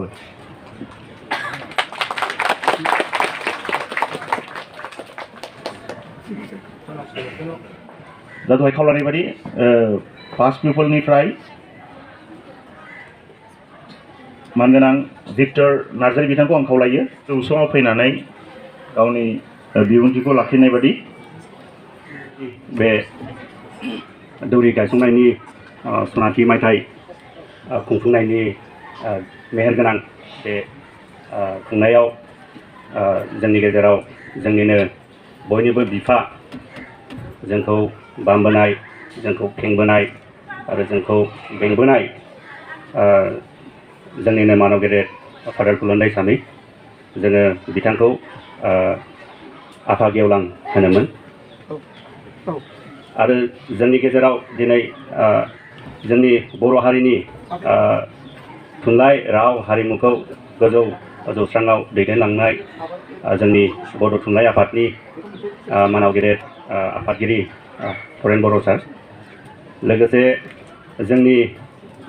बङाइगाव डायसिसनि विकार जेनेरेल आंनिनो आगुनि फोरोंगिरि फादार माइकेल इलांगु लोगोसे जोंनि गेजेराव आरोबाव बर' वुमेन जास्टिस फरामनि बयजोंबो मोनथिजानाय आरो बयखौबो दैदेननाय मानव गेदेर डक्टर अनजालि दैमारि मेडाम आरो लोगोसे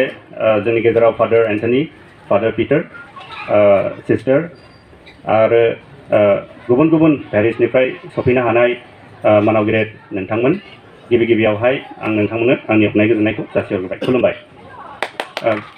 दिनैनि बे समाव जोङो बे सुंद' मुगाखौ होनायनि थाखाय आङो हामबाय होनदों मानो होनोब्ला जोंबो बुङालाबा थानो हाया जोंहा बे समाव 1988 मायथाइयावहाय आङो थांजेनदोंमोन बर'मायावहाय बे समाव आङो 6 बोसोरनि सासे उन्दै गथ' बिमा बिफाखौ मोजाङै नागारनायनि सम जायाखैमोन अब्लाबो न'खराव ओरैबायदि दाङाबाजि सानफ्रामबो होसोख्रुबनाय सानफ्रामबो गावख्रुबनाय सानफ्रामबो बुख्रुबनाय बेफोरबायदि जिंगा जारलानि समावहाय जोंनि बिमा बिफाफ्रा फादारनि बे हस्टेलाव स्कुलावहाय आश्रय लानायजों लोगोसे सोलोंथाइखौ लानो थाखाय जोंखौ दैथायहरदोंमोन आरो आंजों लोगोसे दिनै दंफैयो आंनिनो क्लासमेट मृणाल बसुमतारी बिथां आरो आंनि उन्दै भुमा रानि बरगयारी आरो लोगोसे आब' रहामा मुसाहारि आरो आं नुबावदों जोंनि गेजेराव मनज बसुमतारी आंनिनो क्लासमेट बेनसन मुसाहारि दंफैयो आरो सोरखौबाफोर आङो नुसनाखैब्ला डेनि नार्जारि अन्नानै गसंनानै गावबा गावनि जायगायावनो गसंनानै सिनायथिखौ होदो थेंक इउ टिकेन अमिताभ दंफैयो स' नुजाफैनायनि थाखाय जोङो बयबो दिनै नुजाफैनो हाबाय आरो जोङो फादारखौ हामबाय होना लाबाय थानो हाया जोङो 12 बोसोर जा फादारखौ जोंनि सानफ्रोमबो फादारजों उन्दुफानाय फादारजों थाफानाय फादारा मा मावदों मा मावाखै जोङो नायखोमानाय गोबां समाव दुस्थु मावखोमानाय बायदि रोखोम बेफोरबायदि जोङो फादारखौ मोनबोदों अब्लाबो जोंनि दुंहाव थासारियाव जोंनि बिमा बिफाफ्रा जोंखौ मोनसे अयासिस मोनसे बालाबारिनि गेजेराव मोनसे अयासिसआवहाय दोनहैनायखौहाय जोङो मोनदांबोदों जेराव दङ अननाय जेराव दङ बेंज्लायनाय आरो जेराव दङमोन गावखौनो गाव मावथि खालामनायजों लोगोसे गावनि जेसेबां गोहो बोलो दङ बेखौ लानानै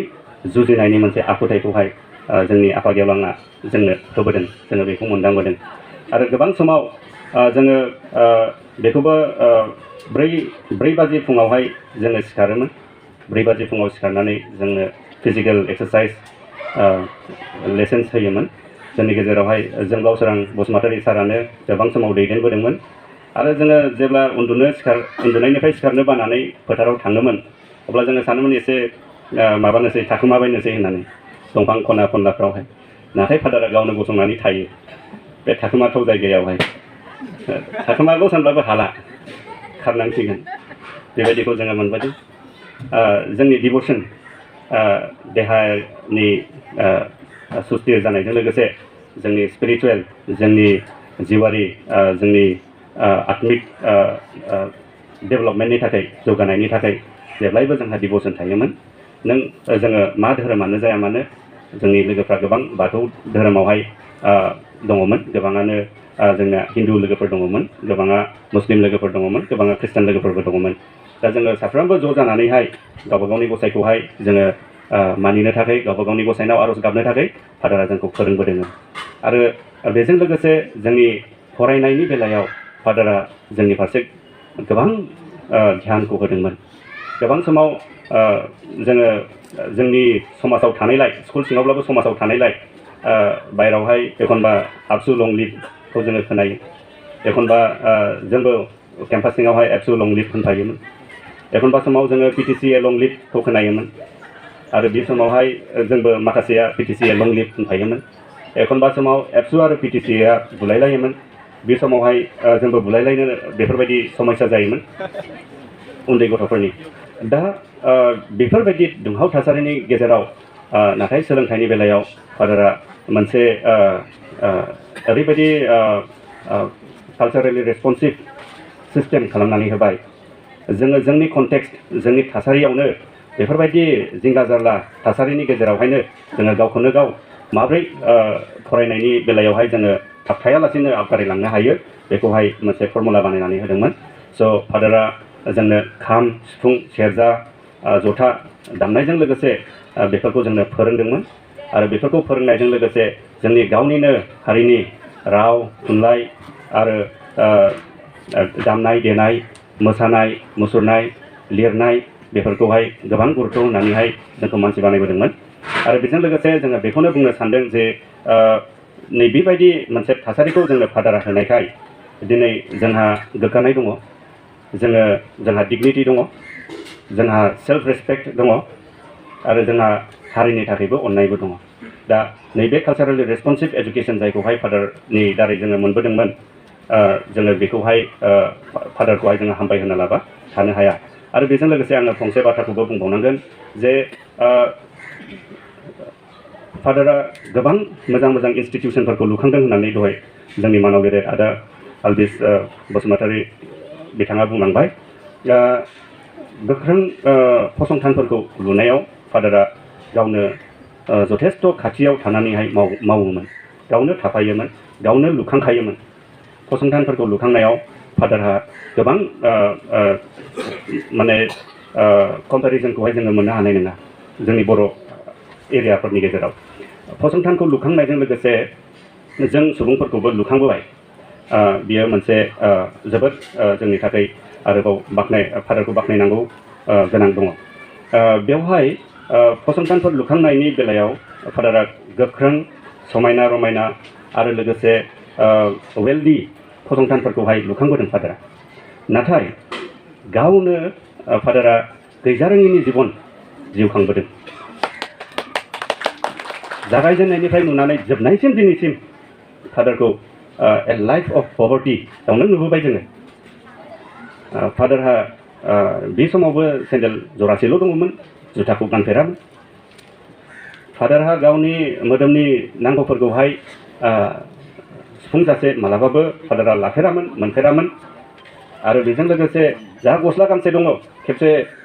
जोङो फरायसाफ्रा रायलायखोमादों, फादारना बेल' नामा गस्लायालाय? बेखौबो गावनि न'खरनि सोरबा फैदोंमोन, बेयो गस्ला फाख्रा मोनसे फादारनो होलांदोंमोन। बे गस्ला फाख्राखौ फादारा 1.5 माससोखौ बेखौल' गानबाय थादों। नै बेफोरबायदि लाइफ अफ पभार्टीजोंहाय फादारा जुजिबोनानै दिनै जोंखौ बेफोरबायदि फसंबोदों। आरोबाव जोंनि बे दुंहाव थासारियावहाय जेब्ला जोंनि हारिनि रैखाथि थामोनथा बेफोरो गासैबो बेलायाव नाख्रेबजादोंमोन, नासयजादोंमोन। बेबायदि समावहाय फादारा मोनसे डिकलनाइजिं इफेक्ट होननांगोन जोङो। गोबां समाव एजुकेसन प्रसेसेसफ्राबो कलनाइजिं इफेक्टखौ लाबोयो। नाथाय फादारा बिनि बेरेखा डिकलनाइजिं इफेक्टखौहाय होफैदों होननानै आङो दिनै दहाय बुंनो सानदों। आङो दा गोबाव खालामलिया, आङो बेखौल' बुंनानै आंनि आंगो लोगोफोर बिथांमोनखौबो बेयाव जौस्राङाव फैनो थाखाय गसंफैनो थाखाय आङो खावलायबाय। आरो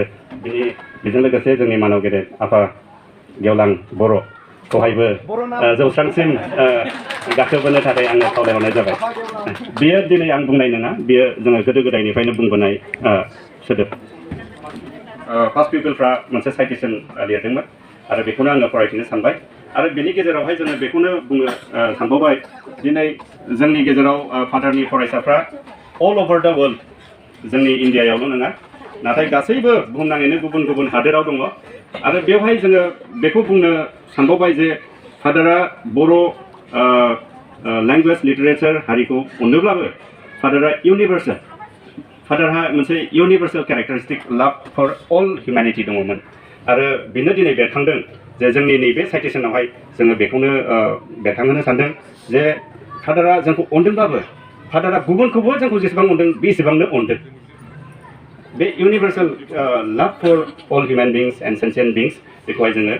नुनो मोनो। आं फरायनोसै। Golden Jubilee celebration of the priestly ordination of Father Vedamuthu Kulundaisamy, Gajanpuri, the 4th day of December 2022. Citation in honor of Reverend Father Vedamuthu Kulundaisamy. Dear Reverend Father, Kulumbai Namaskar. We, the past students of St. John's High School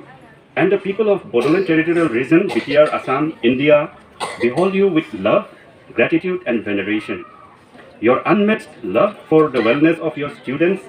who you treated as your very own children, and for all of humanity and sentient beings, are written large in all of our hearts with gratitude and indebtedness forever.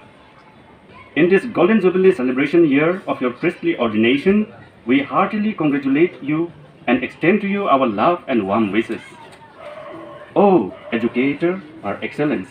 we salute your unfaltering service and contribution in bringing light, joy and prosperity in our lives and thousands of students from all over BTR, Assam and Northeast India. Under your dynamic leadership, our educational institutions showcased all-round excellence. Your steadfastness in ensuring culturally responsive education that fostered the richness of language, dress, religion and cultural traditions remain unparalleled. Oh, compassionate being, may you continue to bless the whole of humanity with your magnificent and overflowing wisdom. May you continue to shower upon the people of our lands with insightful and farsighted tenets to make our world a better place for all. We pray that all people continue to enjoy the treasures of life emanating from you. O wise soul, we adore you and we thank you. We pray for your well-being and prosperity. May you and your ideals prosper and flourish in all times to come. On behalf of the past students of St. John's High School, Baroma, Bidyar, Assam. Thank you. Now we would like to felicitate Father with in this traditional Indian jacket. Father has to wear it.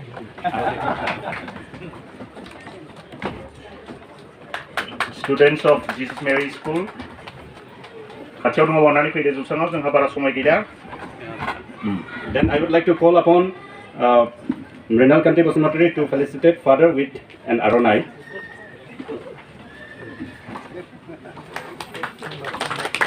Now may I call upon Bhuma to kindly felicitate Father with a bouquet. And may I request Abu Rahama to kindly hand over the felicitation and the token. Please come together. One vote. One vote. Yes. Yeah. One vote. Yes, please. Yeah. Flora will come. One vote. Yeah, please. Everybody join. St. John. Okay. They were my student also. By the way, जोंनि गेजेराव गोबाङानो बे बासिराम जोहोलावनि लावखारफोरमोन. Pupils, past students, Jesus Mary School ni, बिथांमोनाबो फादारखौ मान बावबाय. जोंना Felicitation प्रग्रामा दावबाय थागोन. बेजों लोगोसे बरमानिफ्राय मोनसे मोसानाय ट्रिनिटी बिथांमोननि बेनि उनाव Felicitation दङ उदालगुरि आरो तामुलपुरनिफ्राय. बे मोसाखांनायनि उनाव Felicitation खालामगोन उदालगुरि आरो तामुलपुरनिफ्राय. आरो जोंहा मोनसे हाबाफारि दंबावो. फादारजों उन उन थांफानाय गोबां सोद्रोमाफोर दंमोन. बिथांमोना माखासे रुंसारि जालांबाय. बिथांमोननि जिउमाया जाहाथे आलो गोजोन आफा इसोरजों सौहैयो आरो जोङो बिथांमोनखौ पस्टमासलि फेलिसिटेट खालामनो आखायाव लादों आरो बिथांमोननि न'खरनि नुजानाय सोद्रोमाफोरखौ जोङो मान बावगोन. दा प्रग्रामा फारियैनो दावबायलांनोसै. बरमानिफ्राय दानिया ट्रिनिटी बिथाङा मोसानानै दिन्थिफुंसिगोन.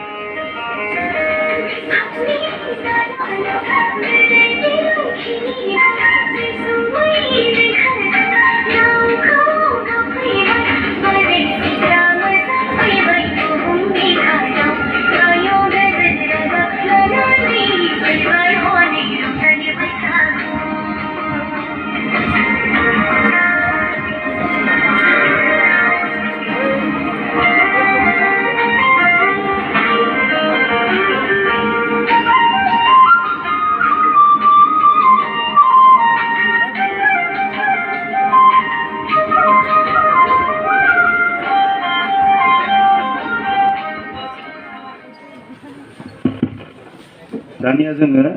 मानगोनां फादार खुलुन्दाय स्वामीखौ फेलिसिटेशन खालामगोन. खावलायबाय उदालगुरि, बाक्सा, खैला मैला, क'क्राझार महिला, सराइबिल आरो फेलिसिटेशननि उनावनो मोसागोन क'क्राझार पेरिशनि महिलाफोर.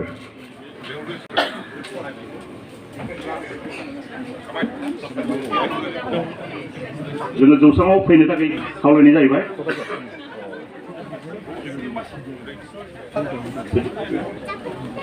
साइटेशन फरायगोन आरो बे बाबुआ बेखौ आखिदों फादारनि फट'खौ ग्रेट आर्टिस्ट.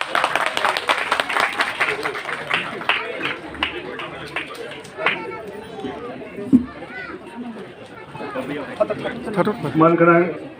दिनैनि गोथार हलि मेसखौ दैदेननाय आरो सनाथि मायथाइ खुंनाय बिनि थाखाय मान बावनो लेंहरजानाय मानगोनां रेभारेन्ड फादार बेदामुथु कुलुन्दायस्वामी आरो बङाइगाव दाइसनि बिजि reverend father Antony father Peter sister आरो बयनिख्रुइ अनजालु जोंनि बर' हारिनि बर' थुनलाइनि मानगोनां आफादगिरि तयेन बर' आरो जोंनि दुलाराय बर' हारिनि वुमेन जास्टिस फरामनि एडभाइजार गोबाङा बुंदों बेखौ बिबावनानै नाथाय बिथाङा आंनि न'खरनि खाथिनि आं बेखायनो बिनानाव बुंनो सानदों डक्टर अनजालि दैमारि आरो सा खोला सानजा सोनाबनिफ्राय दिनै बे जायगायाव जमा जाफैनाय गुबुन गुबुन डायसिसनि गुबुन गुबुन पारिसनिफ्राय फैनानै मानगोनां जोंनि अनजालु फादार बेदामुथु कुलुंदायसामीखौ मान बावनो थाखाय फैनाय आरो बिनि थाखाय बिनो होना फैनाय आंनि आंगो खृष्ट सिबियारि आइ आफा बिदा फंबायमोन आरो लोगोसे बे अर्गेनाइजेसनखौ दैदेननाय बिथां आफादगिरि नेहाथारि कनभेनार गासैबो सोद्रोमा नोंथांमोन बे बयनिफ्राय सिगां आं उदालगुरि पारिसनि जानानै नोंथांमोन गासैनिसिम आं नमस्कार होनाय होरो जिसु बाख्नाय जाथों आं मेगन साबाय उदालगुरियाव मेगन साबाय मानोना फादार कुलुंदाया जेब्ला उदालगुरियाव दङमोन जों आं उन्दैमोन बिथांजों लोब्बा दङ नाथाय बे समाव जोंनि मानसिफोरा बिथांनिफ्राय नांगौबायदि खाबुखौ लानो रोङाखिसै जेथिया बर्मायाव फैयो आरो बिजिनाव फैयो नोंथांमोना गासैबो रोखोमनि खाबुखौ लानो रोंबाय जौगालांबाय दुलाराय बुहुमावनो थांनो खाबुखौ मोनजोब्बाय दिनै बिराद हिंसा नांदों आरो मा जोंहा नंखाय नङा बिराद माने दुखु नांदों आरो मा जों दासो माने अनुताप खालामदों आरो जों उन्दै उन्दै जाबायना जोंखौ बुंग्रा गैया जाबाय बेखायनो माने दा अनुतप्त खालामनानैब्लाबो दाबो जों माने भरसा खालामदों आरो बिथां गोजानाव थायोब्लाबो जों बिथांनिफ्राय अनेक जों थुलुंगा मोनबाय थागोन होननानै सिगाङावहाय जा बिथां मानगोनां प्रफेसार आलबिस बसुमतारिया बिथांनि गासै जारिमिनखौ माने रोखा रोखायैनो बिजिरना दिन्थिबाय जोंनि खाथियाव बेसेबां रेकर्ड गैयामोनब्लाबो बिथाङा जोंखौ गोसोखांहोबाय जों इनायनो बिथांखौ साबायखर बावो दायो जों बे फेलिसिटेसन प्रग्रामखौ खुंगोन बे खबरखौ जोंनि उदालगुरि पारिसआव सिगां मोनहैदोंब्लाबो गोसारनाया लेट जाबाय आरोमा जों दा बावैसो नै दाख्लैसो आंखौ मोनदों बिदिब्लाथ' जों थांथारनांगोन आरो थाङोब्लाथ' जों आखाइ गोजा थांनायाथ' सुबिदा जानाय नङा बिथांखौ मान बावनो हाथारनांगोन बिदि नायनो हरखाबनो तारातारि एसे फंनैसो खोथा आं लिरना लाबोदों उदालगुरि पारिस जानानै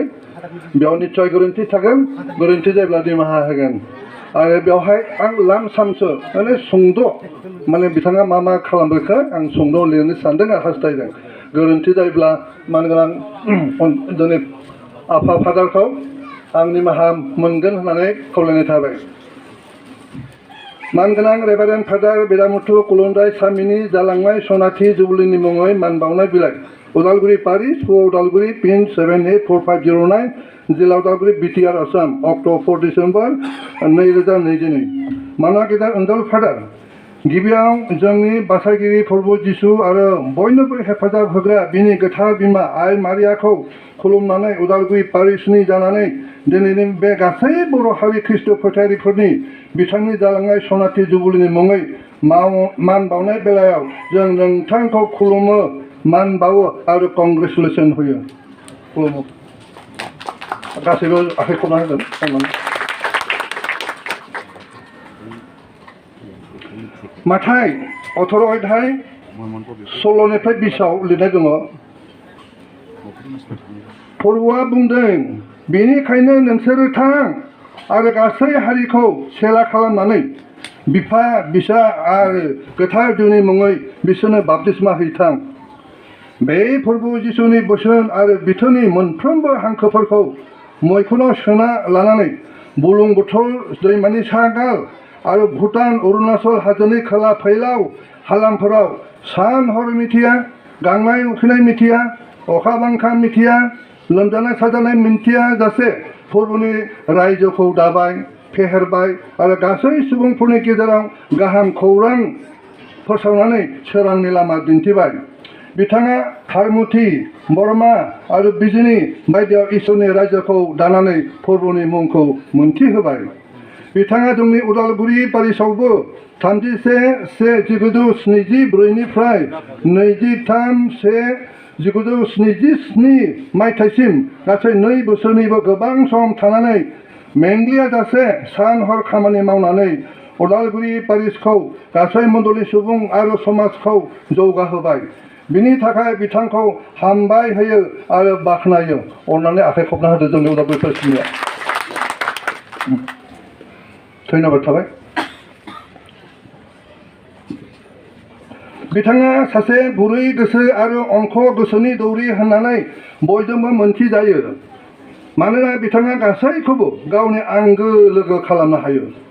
बिथाङा धोरोमनि थाखायल' खामानि मावदों बे नङा, धोरोमजों लोब्बा लाखिनानै बर'फोरनि सोलोंथाइ लानाय, हारिमु आरो समाजखान्थिफोरखौ जौगाहोनो थाखाय गोसो मोदोम जिउजों हास्थायनायखौ नुनो मोनबोदों। बिथाङा बर' हारि जौगानायनि सानग्रा आरो हास्थायग्राल' नङा, नाथाय बर' हारिनि मोजां लामा दिन्थिग्राबो। बिथाङा सासे बर' थुनलाइ गाहाम मोनग्रा दौरि। मानोना बिथाङा बर' रावजों आरज बिजाब, मेथाइ बिजाब आरो बायदि बायदि बिजाब लिरना फोरबोखौ गाबज्रिनो मोजां राहा होबोदों। बर' हारिमुनि दामनाय देनाय, मोसानाय, रोजाबनाय आरो थुनलाइ फावथाय बायदिजों बर' समाजखौ फोरबोनि लामायाव आवगायहोनो नारा नाथा नाजानायखौ गासै ख्रीष्ट फोथायगिरिफोरा नुनो मोनबोदों। बिथाङा बर' हारिनि राव, थुनलाइ आरो हारिमु जौगाहोनो थाखाय उदालगुरि केथलिक मिसनाव मोनसे थुनलाइ मावखुलि गायसनदोंमोन। बिथांनि दैदेननायावनो उदालगुरि केथलिक मिसननि सेंग्रा सिख्लाफोरा फोरबो जिसुनि जोनोम सान बरदिननि मुङै जिसु सारि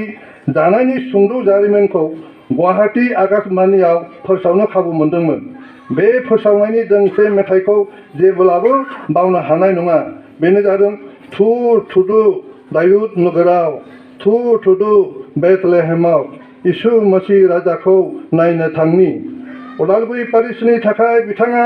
सानथ्रनो हायै जौगानायनि खामानि मावबोबाय। दिनै जों बेफोरखौ बुंजोबनो हालिया। मानोना दिनै बेफोरनि थाखाय गोदै राव ओंखारनो नांगौमोनब्लाबो जोंहा गोदै राव आंखाल जानानै फैबाय। बिनि थाखाय बिथांनिसिम निमाहा बिनाय थाबाय। जोबनायाव बिथांनो दौरि खामानि मावफुंनो आरोबाव मोजां देहा होथों आरो फोरबोआनो दैदेनलांथों। लोगोसे बिथांनि न'खरनि गासै फोलेरफोरखौबो फोरबोआनो दैदेनलांथों। बिथांनि मुङा बुहुमनि गेजेराव अख्रां सायाव थानाय अलंबार हाथरखि बायदि जोंबाय थाथों। बेखौ बरसा खालामनानै बिथांनि मान बावनाय बिलाइ लिरनायखौ एसेयावनो फोजोबनाय जाबाय। जिसु बाख्नाय जाथों। नोंथांमोननि अनजाग्राफोर रेभारेन्ड फादार दानियेल मार्डी आफादगिरि, मुस्रि पुथुधर बसुमतारी मावफुं आफादगिरि, मुस्रि माइकेल तुतु नेहाथारि, बोसोनगिरिफोर मुस्रि डक्टर रुप दैमारी, मुस्रि फेलिक्स बाग्लारी, मुस्रि बिश्वजित दैमारी, मुस्रि महेश नार्जारी, मुस्रि माथियास दैमारी। दा अनजालु फादारा आं बिथांजों दङमोन बे थुर थुरदो बेथलेहेमाव बेखौ रेकर्डिं खालामनायाव क'क्राझारनि जाहा आकाशबाणीआव थांनाय ध्रुबजित ब्रह्मआव थांदोंमोन। बिथांनो रेकर्डिं खालामनायमोन। आं बेखौ सुंद' खायसेखौ बावगारबाय आं। होमब्लाबो आं एसे सुंद' देंखो होनो सानदों आरोमा। गोरोन्थि जागोन फादार एसे अननानै निमाहा हो। थुर थुरदो दायुद नोगोराव, थुर थुरदो बेथलेहेमाव, थुर थुरदो दायुद नोगोराव, थुर थुरदो बेथलेहेमाव, इसु मसीह राजाखौ नायनो थांनि, इसु मसीह राजाखौ नायनो थांनि। एसेनोसै। दायो आंनि उदालगुरि पारिसनिफ्राय फैनाय गासैखौबो बे जौस्राङाव फैनो थाखाय खावलायनाय थाबाय। आरो मानगोनां जोंहा वर्किं प्रेसिडेन्ट पुथुधर आर'नाइनि गेजेरजों उदालगुरि पारिसखौ बरायनो थाखाय मान होनो थाखाय खावलायनाय थाबाय।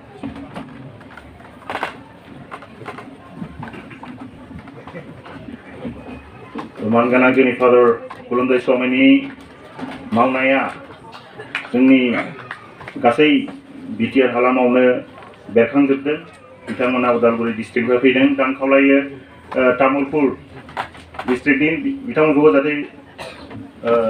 जौस्राङाव फैयो।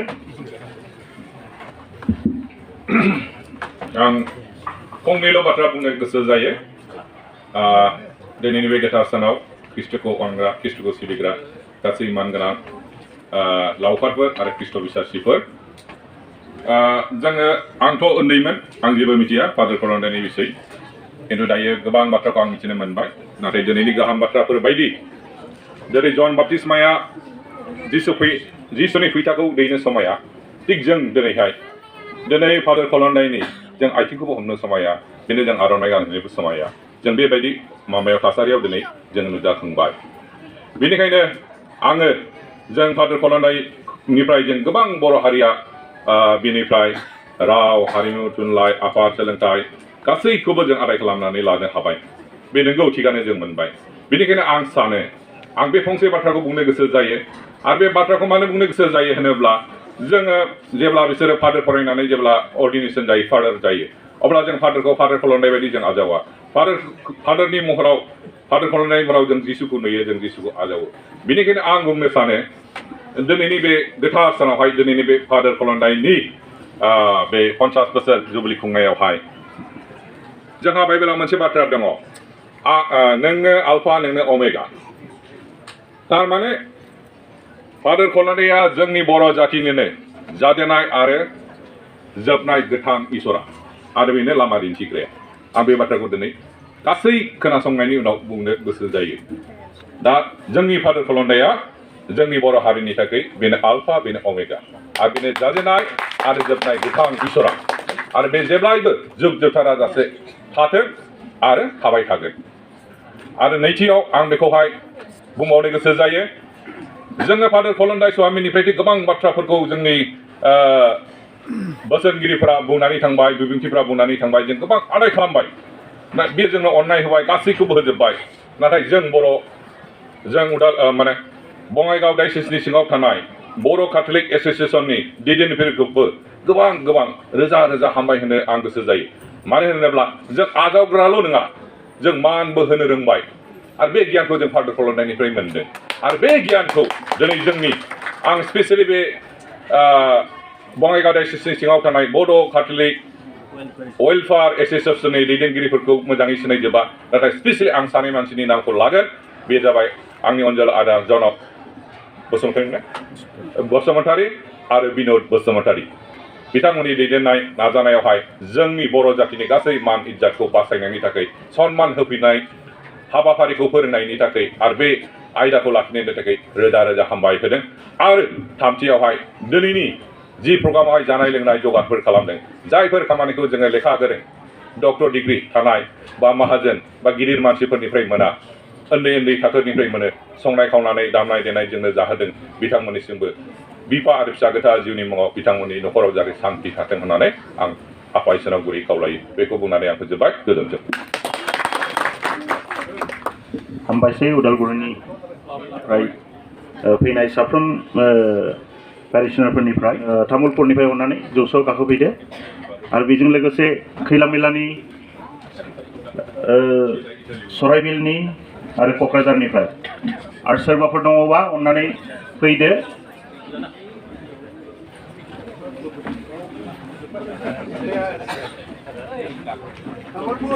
बेनि बिथांमोना तामुलपुर पेरिसनिफ्राय बेनि उनावनो क'क्राझार पेरिसनि मोसानाय अननानै थामथिम जानानै थादो क'क्राझार पेरिसनि महिला मोसाखावरि नोंथांमोन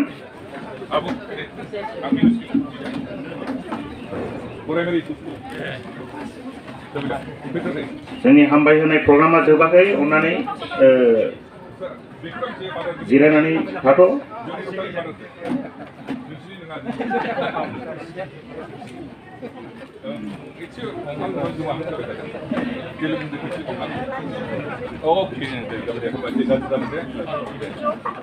बेनि उनाव जोङो मान बावगोन जों फादारखौ हेफाजाब होग्रा बिथांमोन दंफैयो बिथांमोनखौबो जोङो मान बावगोन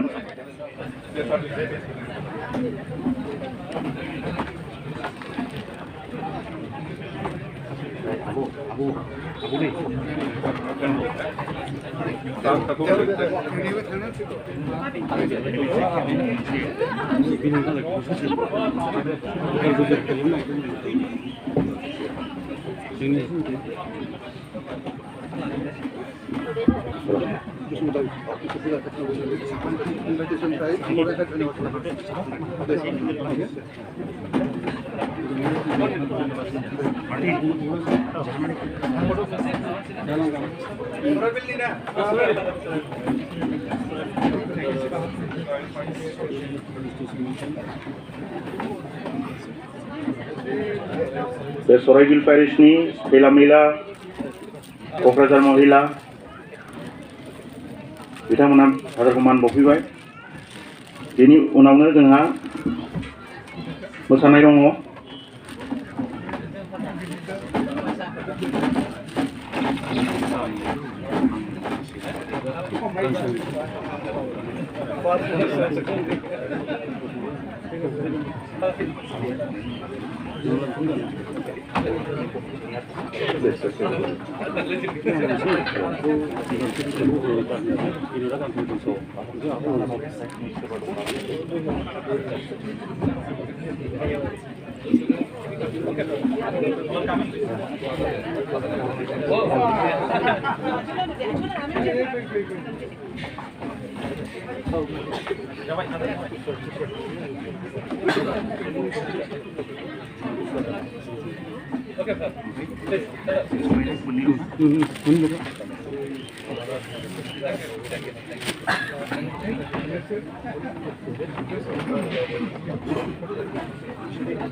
जोङो खुंफुं आफादनि फ्राय जोङो फादारखौ फेलिसिटेशन खालामनो गोसो जादों। फेलिसिटेशन कमिटिनि जानानै जोङो फादारनो मोनसे मेमन्ट' आर'नाइ गांसे आरो जहारफोर गांसे होनाय जागोन।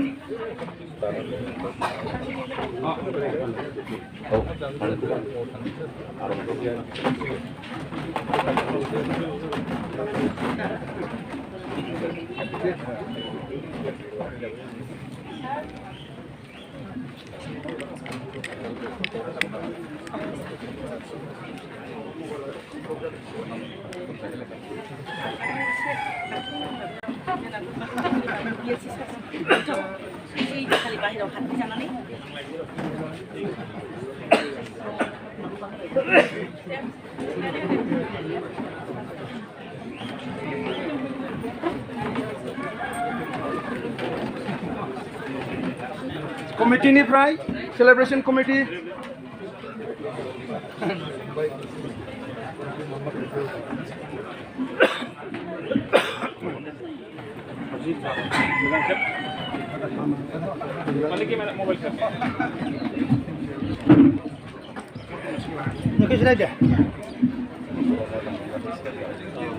हारिमुनि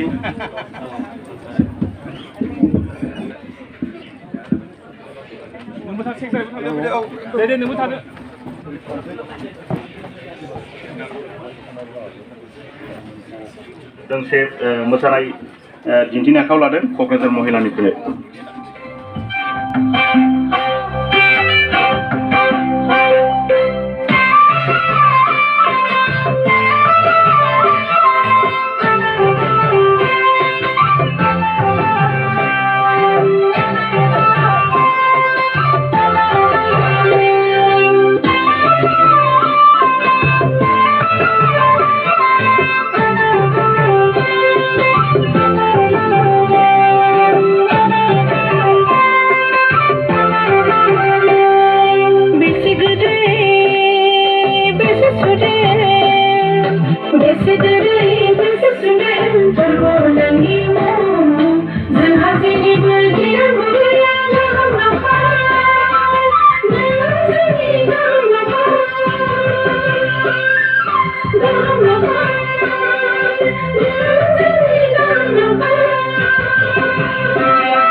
जायफोर सुबुंफोरा जायफोर व्यक्तिया फादारजों उन उन थाफानानै फादारनि गोबांथार हाबाफारियाव हेफाजाब होदों बिथांमोनखौ जों खनसेयैनो जौसाङाव हांख्रायनानै बिथांमोनखौ मान बावनाय जागोन। बे हाबाफारिखौ खावलायो जोंनि अनसुला मानगोनां फादार खुलुन्दायानो आर'नाइ गांफा गानहोनानै आरो जोङो बिथांमोननो मोनसे फिसा मेमन्ट' होनाय जागोन। बर' साहित्य सभानि आफादगिरि सार थरेन बर' बिथांखौ जोङो जौसाङाव हांख्रायहरो। लोगोसे समाज सिबियारि आब' अनजलि दैमारि बिथांखौबो जों जौसाङाव खावलायो। लोगोसे मानगोनांजों बिथां जायख्लं बसुमतारी बिथांखौबो जोङो जौसाङाव खावलायो। रुंसारि सुकुमार बर' बसुमतारी बिथांनि बिसाज्ला खोरोमसाद बरमानिफ्राय बिथांखौबो जों खावलायो जौसाङाव फैनो थाखाय। रुंसारि रेनु बर' बरमानि जाय बिथाङा फादारजों थाफानानै गोबां हेफाजाब होदों बिथांखौबो बिथांनि बिसाज्ला अलिभार बसुमतारीखौ जोङो जौसाङाव फैनो थाखाय खावलायदों। सभेन नार्जारी रुंसारि सभेन नार्जारीनि बिसाजो सपना नार्जारी बिथांखौबो जोङो खावलायदों जौसाङाव फैनो थाखाय। रुंसारि महिलाल बसुमतारी जाय बिथाङाबो फादारखौ गोबां हेफाजाब होदोंमोन बिथांनि फिसाजो रुंसारि महिलाल बसुमतारीनि फिसाजो फामि बसुमतारी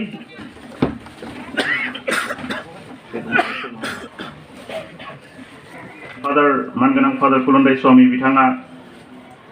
आर्मि कामान्डार बादि जायफोरहा रोंगौथि गोनां बिथांमोनखौ गावजों बजबनानै लाफानानै जोंनि हारिनि थाखाय बर' हारिनि थाखाय गोबांथार खामानिखौ मावनो हादों। गोबां सिपाहिफोरखौ लाफानानै मावथि सिपाहिफोरखौ लाफानानै बिथांमोना माखासेफ्रा बांसिनानो रुंसारि जालांबाय आरो बिथांजों लोगोसे दासिमबो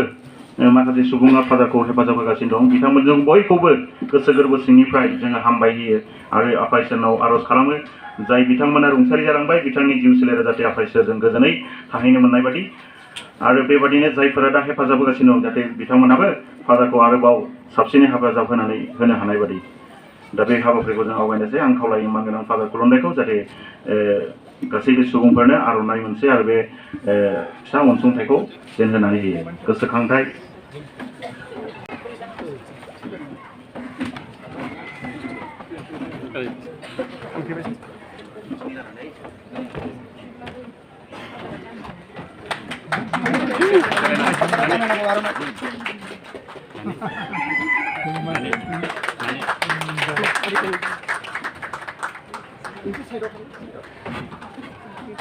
बे मावथि बिथांमोनखौ जोङो हामबाय होनायजों लोगोसे फादाराबो गावनिफ्राय हामबाय होबाय। बेनिखायनो फादारा दिनै बे हाबाफारिखौ मावफुंबाय जों बयबो कमिटिनि जानानै।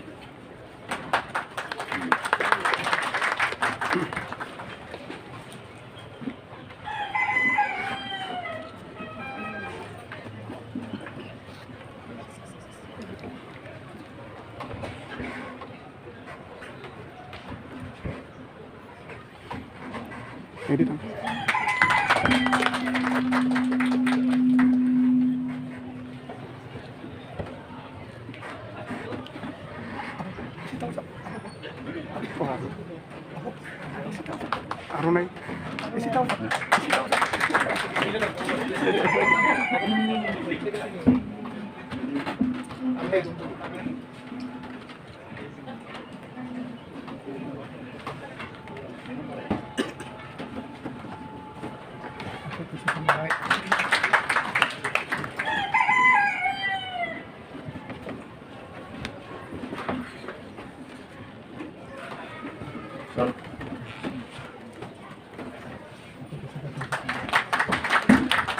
बेनि गेजेरावनो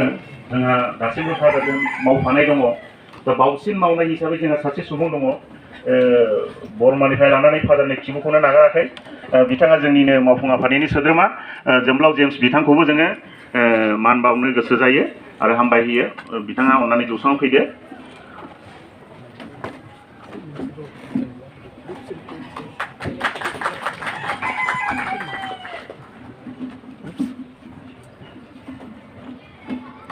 बिथांजों लोगोसे सासे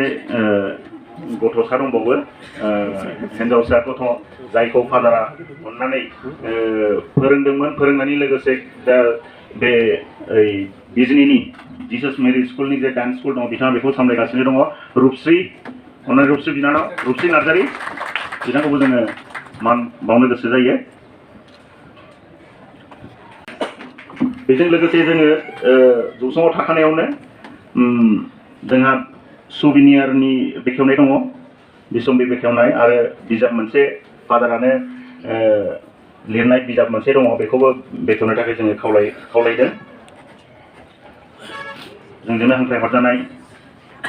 जोंनि बर' साहित्य सभानि आफादगिरि सार तरेन बर' बिथां आब' अनजालि बिथां आरो जोंनि मानगोनां अनसुला फादार खुलुन्दायस्वामी बिथांमोना सुबिनियारखौ बेखायगोन।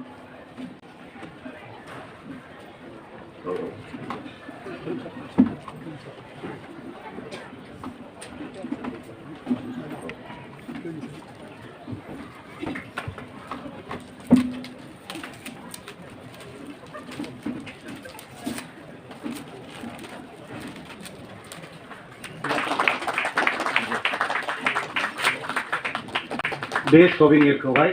बिसम्बिखौहाय आगोमा होनानै दोननाय जादों बिइं ग्रेटफुल जोङो इसोरखौ आरो फादारखौ जोङो हामबाय होनो गोसो बेजोंनो आरो बेवहायनो बिनि गासै मावनायफोरखौहाय जोङो बेरखांनो नाजादों हानायमानि दा बेखौनो जोङो सानदों बे लिरनायजों एबा बे बिसम्बिजोंहाय फादारनि मावनायफोरा अराय सम थानाय बायदि उन समफोरावहाय फैनाय मानसिफोरा बेफोरखौ फरायनानै मिथिनो हानाय बायदि। जोंहा गांसे धोरोमनि बिजाब दंबावो जों मानगोनां फादार अनसुला खुलुन्दायस्वामीनो लिरनाय बे बिजाबखौ बेखेवनो थाखाय फादारा खावलायदों मानगोनां डक्टर आब' अनजालि बस दैमारिखौ।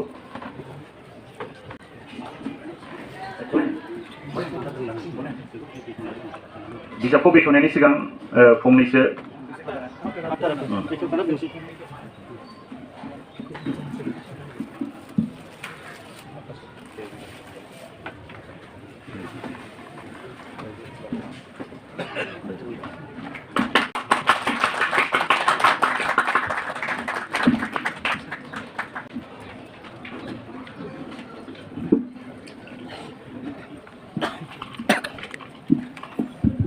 फादारा लिरदों बेनि सोमोन्दै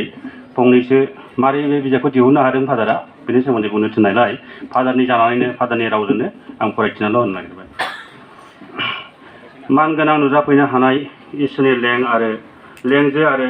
गिर्जानि दैदेनगिरि नोंथांमोन गिबियावनो इसोरा हामबाय होजाथों। बाइबेलनिफ्राय रोजासे बिसनाय बिनायफोर बिजाबनि मुङा बे सुंद' बिजाबाव बाइबेलनिफ्राय दिहुननाय 1358 बिनायफोर दं। जों सुबुं माहारिया इसोरनियाव आरज गाबो आरो बे इसोरा जोंनि बिनायखौ खोनासङो। बे बिजाबा जोंनि आरज गाबनायाव गोबां हेफाजाब होगोन। हारसिङै बिनाय बिग्रा हान्जाफोरजों बिनाय एबा गोथार साक्रामेन्टनि खाथियाव बिनायफ्रा जोंखौ हेफाजाब होगोन। बे बिजाबा सोरगो लामानि लोगो। बे बिजाबखौ दिहुननायाव मानगोनां मुसे बिथां बलेन काक्लारि आरो मानगोनां मुस्लिमा रानि हेलेन बिथांमोना बे बिजाबखौ राव आरो सोदोबफोरखौ नायबिजिरनानै होदोंमोन। बिथां गेदेमा मोननिसिम आंनिफ्राय रोजा रोजा साबायखर थाबाय। लोगोसे बेखौ दिहुननायाव आंहा गोबां रांनि आंखाल जानायाव आंखौ रांखावरिजों मदद खालामदों मानगोनां गेदेमा मुस्रि बिनद बसुमतारी बिथाङा। बिथांनिसिमबो आंनि मैखुननिफ्राय रोजा रोजा हामबाय थाबाय। बेबादिनो दिनैनि बे बिजाब रोजासे बिसनाय बिनायफोर बिजाबखौ बिथांमोननि अननायजों आबुं महर होनानै दिनै बे गोथार सानाव मानगोनां मानगोनां डक्टर अनजालि दैमारि मेडामनि आखाइजों बेखेवनानै नोंथांमोननि सिगाङाव गथायनानै होनो हानायाव आङो जोबोद रंजानाय मोनबाय। नोंथांमोना अननानै बे बिजाबखौ लोगोसे लांदो आरो नोंथांमोननि जिउआव बाहायनो नाजादो। बेनो आंनि नोंथांमोननिसिम गुरैयै खावलायनाय। नोंथांमोननि अनजाथाव रेभारेन्ड फादार भेदामुथु कुलुन्दाइसामी, बालागाव, क'क्राझार। गोजोन्थों।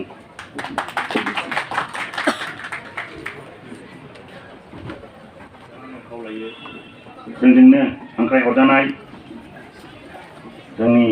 बर' साहित्य सभानि मानगोनां आफादगिरि सार धरेन बर' सारखौ फंनैसो बिबुंथि लाखिनो थाखाय नमस्कार। जोबोद गोजोनथाव बाथ्रा। जोंहा दिनै बे जुबिली रेस्ट हाउस गोजोनपुरिनि बङाइगावनि गोजोनपुरियाव आङो नैथिखौनो बुंगोन। बे नैथि जोंहा मस्ट रेसपेक्टेड आरो अनजाथाव बयजोंबो अनजाग्रा फादार कुलुन्दाइसामीनि बरायनाय बे फोरबोआव जोंहा खुंफुं आफादनि सेलेब्रेशन कमिटिनि मानगिदिर आफादगिरिजों लोगोसे दैदेनगिरि नोंथांमोन आरो गुबुन गुबुन जायगानिफ्राय फैनाय गोबां जिल्लानिफ्राय फैनाय गेदेमा नोंथांमोन आरो बेवहाय दिनै आलासि हिसाबै लिंहरजानाय बयजोंबो सिनायजानाय सासे डायनामिक वमेन जायखौ नाम बुंदों डक्टर अनजालि दैमारि। बयबो मिथिखागौ बबे अर्गेनाइजेसनाव दङमोन। आरो बेवहाय एसे आगोलाव जोंहा फादार दंमोन आरो माखासे फादार एन्टनिजों लोगोसे गोबां बेवहाय मावथि बिथांमोन दङमोन। आरो आं दिनै जोबोर गोजोननाय मोन्दों जे CITनि प्रफेसर एलियास बसुमतारीनि जिथु बिबुंथि, आइ एम भेरि माच इमप्रेस्ड। बिथाङा एकदम माने गोथै कुलुन्दाइसामी फादारनि बाय'ग्राफिखौ रायजो राजानि गेजेराव मिथिसार होजोब्बाय।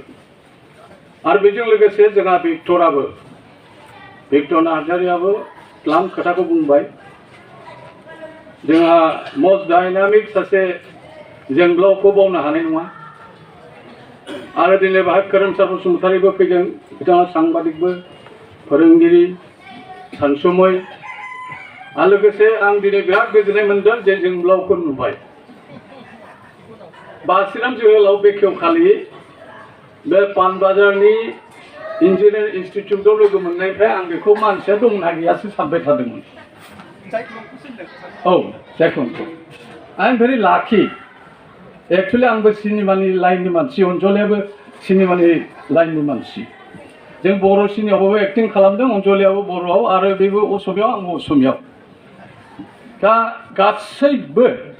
बाहाय लोगो नांनानै माने बर' खृष्टान ससाइटि बा एस'सिएसन नोंथांमोना जे बेखौ गोसोखांदों, फादार कुलुन्दाइसामीनि कन्ट्रिबिउसन वर्क्स इन लाइफ, बिथांनि बेखौ जे गोसोखांनानै नोंथांमोननि ससाइटिया जे दिनै बेवहाय मोनसे खुंफुंदों दौरि फसंनायनि सनाथि मायथाइ फोरबो,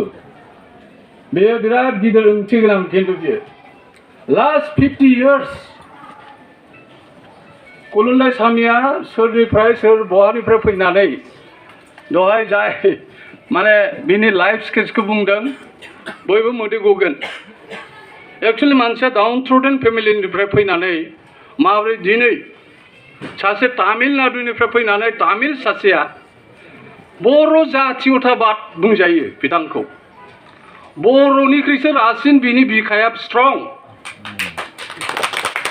बहुत बर' इन्टेलेक्सुवेल दं, समाज सिबियारि दं, IA BA डक्टर इन्जिनियार दं। खिन्थु कुलुन्दाइसामी बायदि Service to the people, service to the society. Humanism बे गैया. All are self-centered. सोरबा हिन्जावखौ लानानै सोरबा गथ'खौ लानानै self-centered आं नुनो मोनो. आङो last 45 years आङो दुलाराय बर' फरायसा आफाद खालामनानै आं थुनलाइ आफादाव आफादगिरि जाफैदों. Last 45 years आङो गोसोआव थानाय सासेल' मानसि आं नुदों खुलुन्दायसामिखौ. आं बिथांखौ बेंटल मिसनावबो थानाय समाव लोगो मोनदों. बरमायाव आं लोगो मोनदों. माने बर' माने खुगा मेथाइनि खुगा सल'नि अजा जाय खनदों खोरोमसारनि बिफा सुकुमार बसुमतारीजों आं लोगो मोनफादों. रेनु आब'जों आं लोगो मोनफादों. आरो बे जे हारमुथियाव दङमोन आङो बेयाव अरुणाचलाव थांनायाव हारमुथिनि सासे मानसिया आंनाव सोंदों बे तामिल मानसिया बोरै नोंथांमोननि लेंगुवेजखौ आयत्त खालामखो होननानै. आं बुंदों बे मानसिया नोंथाङाबो जेराव थायो नोंथाङाबो माने बे रावखौ माने इजि मोनसे बर' राव बेखौ नोंथाङाबो सोलोंनो हागोन. दिनै बे बर' रावजोंनो माने इउनिभार्सिटियावबो प्रफेसार जादों. आरो माखासे साउथ इन्डियान मानसि आं लोगो मोनदों एकदम बर' रोंगौ. दिनै प्राणहरि तालुकदारा बर' स्पिचेस लिरदों. जिमान IPA दं बर' मानसि लिरनो हायाखै. फार्स्ट मधु बर'आ IPA होदों बिनि उनाव प्राणहरि तालुकदारा होदों. दा बेबायदिनो डक्टर शोभा सत्यनाथ होननाय निउ दिल्ली माने दिल्लीनि इउनिभार्सिटिनि प्रफेसार बेबो IPA होदों. बर'नि जेसेबां रिंसारथि प्रनाउन्सिएसन जेसेबांनाखि ग्रामार जेसेबांनाखि सोदोब बिहुं बेनि खर' मेलेमाव दंजोबो. खिन्थु जों बर' मानसियासो गैया. बहुत प्रफेसार दङ, बहुत एकाडेमिशियान दं, बहुत इन्टेलेक्सुवेल दं, बहुत माने बेबायदि मानसि दं खिन्थु बेखौ आयत्त खालामा. दा बेनिखायनो आं मोजां मोननाया बेनो खार'ना आङो फन हरनाय लोगो लोगो रानि हेलेना आरो जोंब्लावबो खेबसे हरदोंमोन जे फादार खुलुन्दायसामिखौ जों खृष्टान ससाइटिफ्रा केथलिक माने गोजोनपुरियाव बरायनो नागिरदों. आंबो चिरां जिल्लानि मानसि गोसो गरम. गाबोन जोंहा माने ब्रजेन्द्र कुमार ब्रह्मनि खन्थाइ सान दं दतमायाव. आं जिहेतु क'क्राझाराव फैखागोनबा आं थांगोन नर्थ रानि हेलेनखौ. बे हिसाबै आङो फुङावनो फैबाय. आङो खुलुन्दायसामि सारखौ नुनाय लोगो लोगो आङो फादारलि गड बायदि आं भगबान बायदि मोनो. हि इज माइ माने गड. आं आनान गसाइ बायदि मोनो बिखौ. आरो फनाव रायलायबाय थायो बियो आं मेसेजबो हरो बियो. दा बेबायदि आङो इसोर बायदि सासे मानसिजों आं हानिग्य मोन्दों. जेलानाखि बियो बिशप हाउसआव दंमोन माबायाव गुवाहाटियाव. आंनि न' सेराव बिशप हाउस आंनि न' सेराव डन बस्क' इन्सटिटिउट. दा नर्थ इस्टार्न रिजन नङा इन्डियानि भारत मुलुगनि मोनसे जुदि ट्रेनिं सेन्टार दङ होनोब्ला बे अटल बिहारी बाजपेयी बेखेवनाय डन बस्क' इन्सटिटिउट इन खारगुलि जयपुर. दा बेवहाय सारा ट्रेनिंखौ होयो. टिचार ट्रेनिं जायो, एभालुएसन प्रग्राम जायो, विभिन्न प्रग्राम जायो, कम्पिउटार ट्रेनिं जायो, विभिन्न नर्थ इस्टार्न रिजनल' नङा एकदम बहुत जायगानिफ्रायबो बेवहाय फैनाय आं नुदों. चन्डीगढ़नि स्टुडेन्ट दङ बेवहाय. बेनिफ्राय हायद्राबादनिबो दङ बेवहाय. दा बेबायदि डन बस्क' इन्सटिटिउटआ ओरैबायदि माबादों. आइ मास्ट थेंक्स फादार लुकासखौबो आं थेंक्स खालामगोन. बेजों आं बिराद माने रायलायबाय थायोमोन रिगार्डिं माने आवार ससाइटि. जोंनि ससाइटिया मानो बिदि जालांदों बेनि सायाव जोङो सावरायबाय थायोमोन. दा जोंनि गथ'फ्रा मा जादों बर' मिडियामखौ जों गायसनबाय 1963 नि उनावहाय. गाननाय जोमनायाबो दं, सब दङ. खिन्थु दिनै जोङो डिकालचारबो जानो हमदों मोनफा मोननै. माने लेंगुवेजखौबो बावनो हमदों. जेसेबां बे रावा ओइसिडल' हाबनाय लेंगुवेज बेयो वान अफ द रिकगनाइज्ड अफ इन्डियान लेंगुवेज. जों मुलुग दरबाराव लांनो नागिरदों बे बर' रावखौ. बे रावखौ जोङो दानि डिजिटेल फर्मआव लांनो नागिरदों. E learning, E education, E teaching. जोङो बेखौ गुगोल्स ट्रेन्सलेसन एपआव लांनो नागिरदों पार्लामेन्टआव आरो आसाम एसेम्बलियाव सोलिनो थाखाय. जेरै लरेन्स इस्लारिया जयन्त बसुमतारीया लेक्सार होयोबा बे अट'मेटिक आदार इन्डियान लेंगुवेजाव ट्रेन्सलेसन जाजोबगोन. बेवहाय खोमायाव लानानै खोनासंनो मोनो बुजिनो हाजोबगोन. आरो जेराव दोनग्रा नार्जारिया बाव एमपिआ बुंगोन बर'नि सारा जिमान MP दं 525 बा सामथिं एल्स बिथांमोना बुजिनो हाजोबगोन बेबायदि जोङो ट्रेन्सलेसन एप्स जोङो लन्चिं खालामबाय मानब गेदेर माने जोंहा कविन आगोलनि माने जितु रामनाथ कविन राष्ट्रपतिखौ जों तामुलपुराव लाबोनानै जों एप्सखौ लन्च खालामबाय आरो बिनि बादैबो जोङो easy Bodo' learning organize by central institute of Indian language जों बेखौ खालामदों आरो जोङो बिटिआर सरकारनि दानि प्रमद बर'जों जोङो लोगो नांनानै रायलायनानै जोङो 32 सेन्टाराव जोङो बड' लेंगुवेज लार्निं सेन्टार खुलिनो नागिरदों दाख्लै बेंगलाव रायलायबाय जों सिलिगुरियाव आरो दिल्लीयाव जोङो गान्धी हिन्दुस्तानी साहित्य सभायाव राजघाटआव मालाबा थांबा नोंथांमोना नुसिगोन बावहाय जोङो बड' लेंगुवेज माने स्टाडि सेन्टार खुलिबाय नोंथांमोना मालाबा दिल्लीयाव थांबा राजघाटआव थां बावहाय नोंथांमोना जिरायनानै बर' लेंगुवेजनि जायफोर रिसार्च स्कलार दं जायफोर गवेषणा खालामनो लुबैदों बिसोरनो माने फेसिलेट खालामनो थाखाय जोङो बहाय खालामग्रोबाय आरो जोङो नैबे नर्थ बेंगलनि बे माबायाव आलिपुरदुवार इउनिभारसिटियावबो जोङो स्टार्ट खालामनो नागिरबाय दा बेबायदि जोङो नुबाय जे फादार खुलुन्दायसामिया सासे गुबुन हारिनि मानसि जानानै बियो दहायनो बुंदों एलबिएसआबो बुंदों आरो जोंहा बेखेवगिरि माबाफ्राबो बुंदों भिक्टराबो बुंदों जे सासे बर' नङै मानसिया 100% बर' रावनि बर' राव थुनलाइ हारिमु थुनलाइ माब्रै बिथाङा माने बे बिखायाव सोनानै लाखो माब्रै बिथाङा माने बर' जाथिनि डेभेलपमेन्टनि थाखाय बिथाङा सिन्था खालामनो हाखो मानो दिनै आवगायबोखो दिनै बेवहायनो नुनानै नोंथांमोना नुगोन जे जायफोरनिखि फेलिसिटेसन खालामदों जायफोरनिखि हमवर्क खालामदों बेनिफ्राय मा व्हाट डाज इट मिन बयहाबो बिनि प्रति बिराद डिउ रेसपेक्ट दङ बे डिउ रेसपेक्टखौ सोरबा बर' लिडारा मोनदों नामा मोनाखै आफ्टार माने एक्सपायारसो मोनदों बिफोर एक्सपायार रावबो मोनाखै आंथ' बुङो गुरुदेवाबो मोनाखै कालिचरनाबो रावबो मोनाखै बड'फा उपेन्द्रनाथ ब्रह्मआबो मोनाखै थैखांनानैसो मोनदों बिबो दा बे बेलायाव जों होनो जे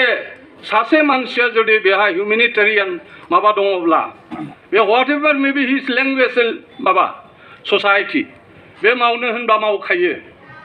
आं बेबायदि मानसि लोगो मोनदों फादार खुलुन्दायसामिखौ बेनिखायनो आङो रेसपेक्ट होयो आरो रेसपेक्ट होनायनि खारना अकल ख्रिस्टान बर'फ्राल' रेसपेक्ट होनाय नङा बियो जोङो समग्र बर' जाथियानो मोनसे ऋणी बेला बिथांनि सायाव मोनसे माबा जानानै थाबाय आरो दिनै जों बे ऋणखौ परिसद खालामनो जोंहा बङाइगावनि बे दिनै माने बे जुबिली माने रेस्ट हाउसआव बेबायदि मोनसे प्रग्राम लानानै बिथांखौ जे मान होनो हादों बे मान होनो हानाया बेयो यं जेनेरेसननि थाखाय मोनसे मेसेज खारगोन दहाय इलियास बसुमतारी होनदों बे यं जेनेरेसननि थाखाय बिथांनि जितु जिउ खौरां बिथांनि जिखि मावथाय जिउ आरो सानस्रि बेफोर यं जेनेरेसनाव खारनांगौ वार्क कालचारा बारायनांगौ दिनै उन्दुनानै थानायनि सम गैया इनफरमेसन टेक्न'लजि 21st सेन्चुरिजों जों खारफानो हागोन हाया बर' जाथिया जों ओरैनो बिए एमबिए डाक्टार इन्जिनियारल' पास जानानै थानानै जुदि नोङो सेल्फ सेन्टार जानानै लुक्रेटिभ सार्भिसावल' थायोब्ला ससाइटिया मा जालांदों रावबो बेखौ मिथिनाय नङा दिनै माने ससाइटिया फ्रेगमेन्टेसन अफ बर' ससाइटि जानोसो हमदों अथच बिराद शिक्षित जाबाय बिराद शिक्षित बर'आव हिसाब गैया दा जुदि ग्रेजुवेटनि पस्ट मोनसे एडभार्टाइजमेन्ट होयोबा लाख लक्ष ओंखारो जुदि मास्टार डिग्रीनि पस्ट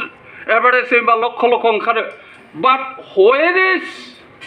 स्पिरिचुवेल नलेज जों एकाडेमिक नलेजआ मेलाथार खिन्थु व्हेर इज स्पिरिचुवेल नलेज बेखायनो आंबो स्पिरिचुवेल नलेजजों खारनाय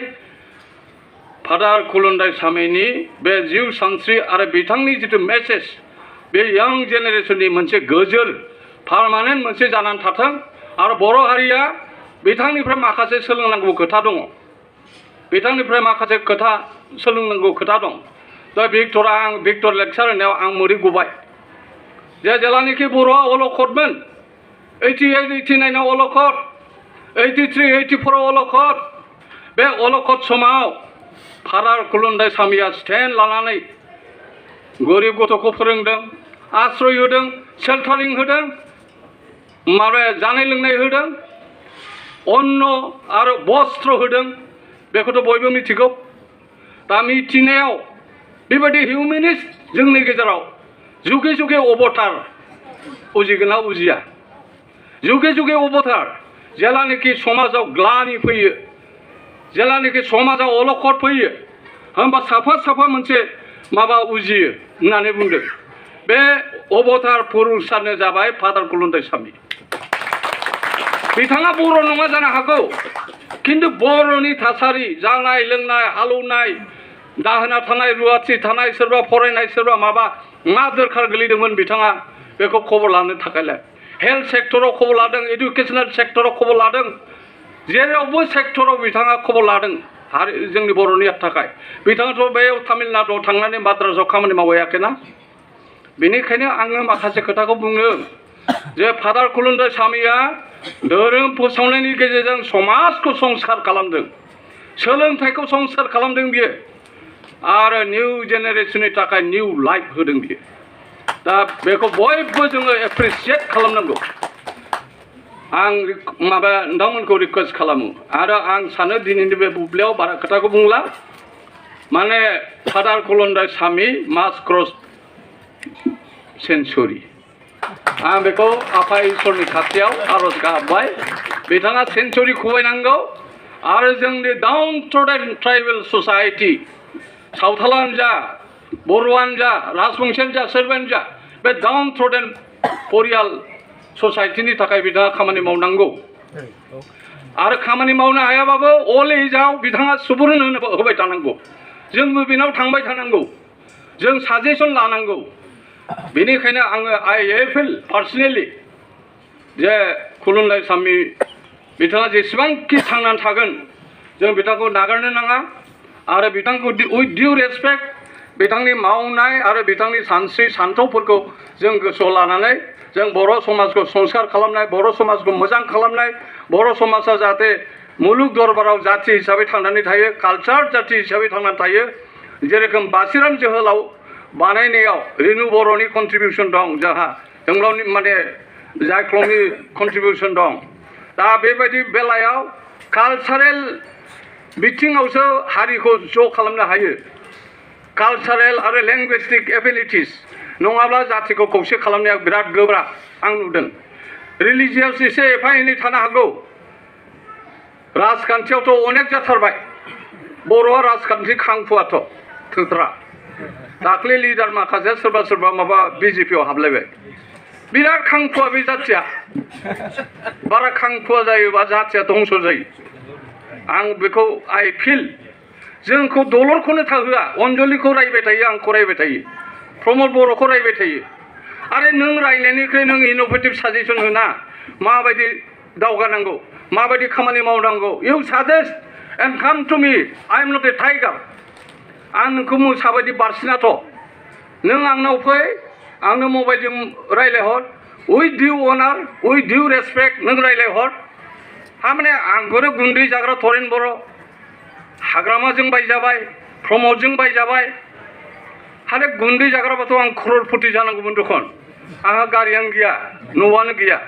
बे क्ररपतियाथ' आं जानांगौमोन। होमब्लालाय जायफोर इन'भा लादों, फरचुनार लादों, जायफोरनिखि जयपुरनि मार्बल होनानै न'आव दङ, गाबोन जुदि बै बेमारा जाना होयो सि ग्रुपआ, जुदि बे डायबेटिस जानानै होयो, बे मार्बल फाथर फरचुनार गारिया थागोन नामा? थाया। अनलि उपरबाला अलमाइटि। बे जेसासानो जा, हजरत महम्मदानो जा, बाथौआनो जा, गुरुदेव कालिचरनानो जा, माबा जा, अनलि दिस। बेनिखायनो आं लास्टआव बुंबाय, मानसिनि हिंसाखौ दागि, इसोर आफा प्रभुनि हिंसाखौ गि। बे बिराद गिदिर मोनसे बानि जानानै जोंनि बर' समाजाव हाबनांगौ दा। दे आंहा थाखा दं, बैहा थाखा गैया, बे थाखा गैयिया मानसि नंला। ओमफ्राय आंखौथ' बहुतानो दायासाव लाङा, अनजलियाबो एसे मिथिगौ। आं मानो दायासाव लांजाया नों मिथिगौ? बिहुफ्राव आं जे खम डनेसन होयो, आं जुदि डनेसन होनो हायो 1,50,000 आङो दायासाव खुलुन्दायसामी बायदि आरनायखे आरनाय मोनगौमोन खिन्थु आंखौ रावबो लाङा दायासाव दा लाङैनि खारना जाहैबाय आङो 2,000-3,000ल' डनेसन होयोना बिहुआव दुर्गा फुजाफ्राव ओंखायनो आंहा मिनिमाम मोनसे बेलेन्स माबा लानांगोन आंथ' रिटायार्ड मानसिना आंथ' होलाबायनोबो हायाना आं खेरानिफ्राय अफिसार जानानै रिटायार जाबाय आं पेन्सन मोनो गाबोन जुदि आंनि पेन्सना जुदि 50,000 जायो आं जुदि 1,00,000 थाखा खरस खालामोबा मासाव होमब्लाना बे 50,000खौ आङो महिलानिफ्राय 10 थाखा सुदआव लानांगोन आंथ' लाया आंबो खम बस्तु नङाथ' नांगौबा आङो खुलायै फानदाय थाव गुबैखौ जायो आं ओमफ्राय मानसिफ्रा बिराद मिनियो ओइ इन्जिन किउ नाखायोनो ओइ মই ইঞ্জিন নাখাওঁ এইটো মাৰোৱাৰীৰ খোলা এই ধনুকাৰ পৰাই মই খাওঁ না বুঙা আৰু চাউলটো আপুনি কি কৰে না চাউলটো মই বিনা পইচাৰ পালে বৰ ভাল কিন্তু এই যে অন্য কিবা বিনা পইচাৰ পাইছে নহয় জিৰ' সেইবিলাকতো সব আলচিয়া কৰিছে না বুঙা फ्रि माइरं मोननायखाय उलसिया जाजोब्बायथ' बर'फ्रा सोरबा खामला मोनदों नामा मोना रावबो हालौनो नागिरा खामला गैया आरो बारिया ओरैनो गोलैनानै दं दा बेबायदि वार्क कालचार गैयै जाथि जालाङोब्ला मा जागोन भबिष्यत दा फादार खुलुन्दायसामिया बिराद दुखु मोनगोन बेफोरखौ नुयोबा बर' जाथिनि न'आ गोदो उखुममोन बिराद लिरनायमोन आराममोन दरजा खिरखि गैयाबाबो थानाया बिराद मोजांमोन दा माने एसे धोनि जाबाय थिं न' लुबाय माबा लुबाय थानोबो रोङा जानोबो रोङा बेनिफ्राय लोंनाय जानायाव मुखुब आरो भगबादि कालचारा ओरैबायदि हाबबाय आं मिथिबाय थायो पिकनिकआव 35,000 गाहाम आइजोफ्रा अमा मासे सिथारहैयोलै हाग्रामा दालाङाव गतिके जाथिया बेबायदि जों बोरै कालचार जानांगौ जाखो बबेबा लक्ष्मी फुजायाव जुदि नोङो एखेबारे जुवा गेलेनानै माबा खालामोब्ला द्याट इज नट अ वे बेनिखायनो आं सानो बे दानि जे यं जेनेरेसना जे एडिक्टेड जादों व्हाटएभार मे बी एडिक्टेड जौ लोंनायाबो जा ड्राग्स जानायाबो माबा जा बिमा बिफाखौ मानिया गार्जेनखौ मानिया मास्टारखौ मानिया सिनियरखौ मानिया व्हाय मानो जादों आनएमप्लयडनि थाखाय जादों नामा बा इजि आर्निंनि थाखाय जादों नामा न' न'खराव स्पिरिचुवेल नलेज होनो थाखाय जों हायाखै बिमा बिफाफ्राबो हायाखै बिमा बिफाफ्रा बैयाव जुदि पिकनिक जालाबायोबा इजि आर्निं थाखा मोननानै 50,000 अमाखौनो लांनानै जुदि बाव सिथारहैयोबा बे यं जेनेरेसनाथ' मोसाखागोन ना यं जेनेरेसना नोंथांमोना बगामाथियाव थांबानो जाबाय दा मा नुहैगोन नोंथांमोना नायबानो जाबाय द्याट इज दि ससाइटि बेखायनो होनदों आङो बे माने माबायाव बुङा धर्मनि लाइनाव आं बुङा आं बुंगोन बे साइन्टिफिक वेयाव कार्स अफ दि ग्लबेलाइजेसन बिस्सायननि अभिशाप नांदों दैमालुनि साव गुलिमार बे नङा curse of the globalization survival of fittest आरो सार्भाइभेल अफ फिटेस्टखौ जोङो फादार खुलुन्दायसामी बायदि मानसिनिफ्राय सोलोंनांगोन होमब्लासो जोङो बर' जाथि हिसाबै थांनानै थागोन आंथ' नुयो दिनै खालि ओरैनो उमुगा होनब्ला जानाय नङा you should be very dedicated man we want dedicated person for the society we want learned man बा आङो MA खौल' बुङाखै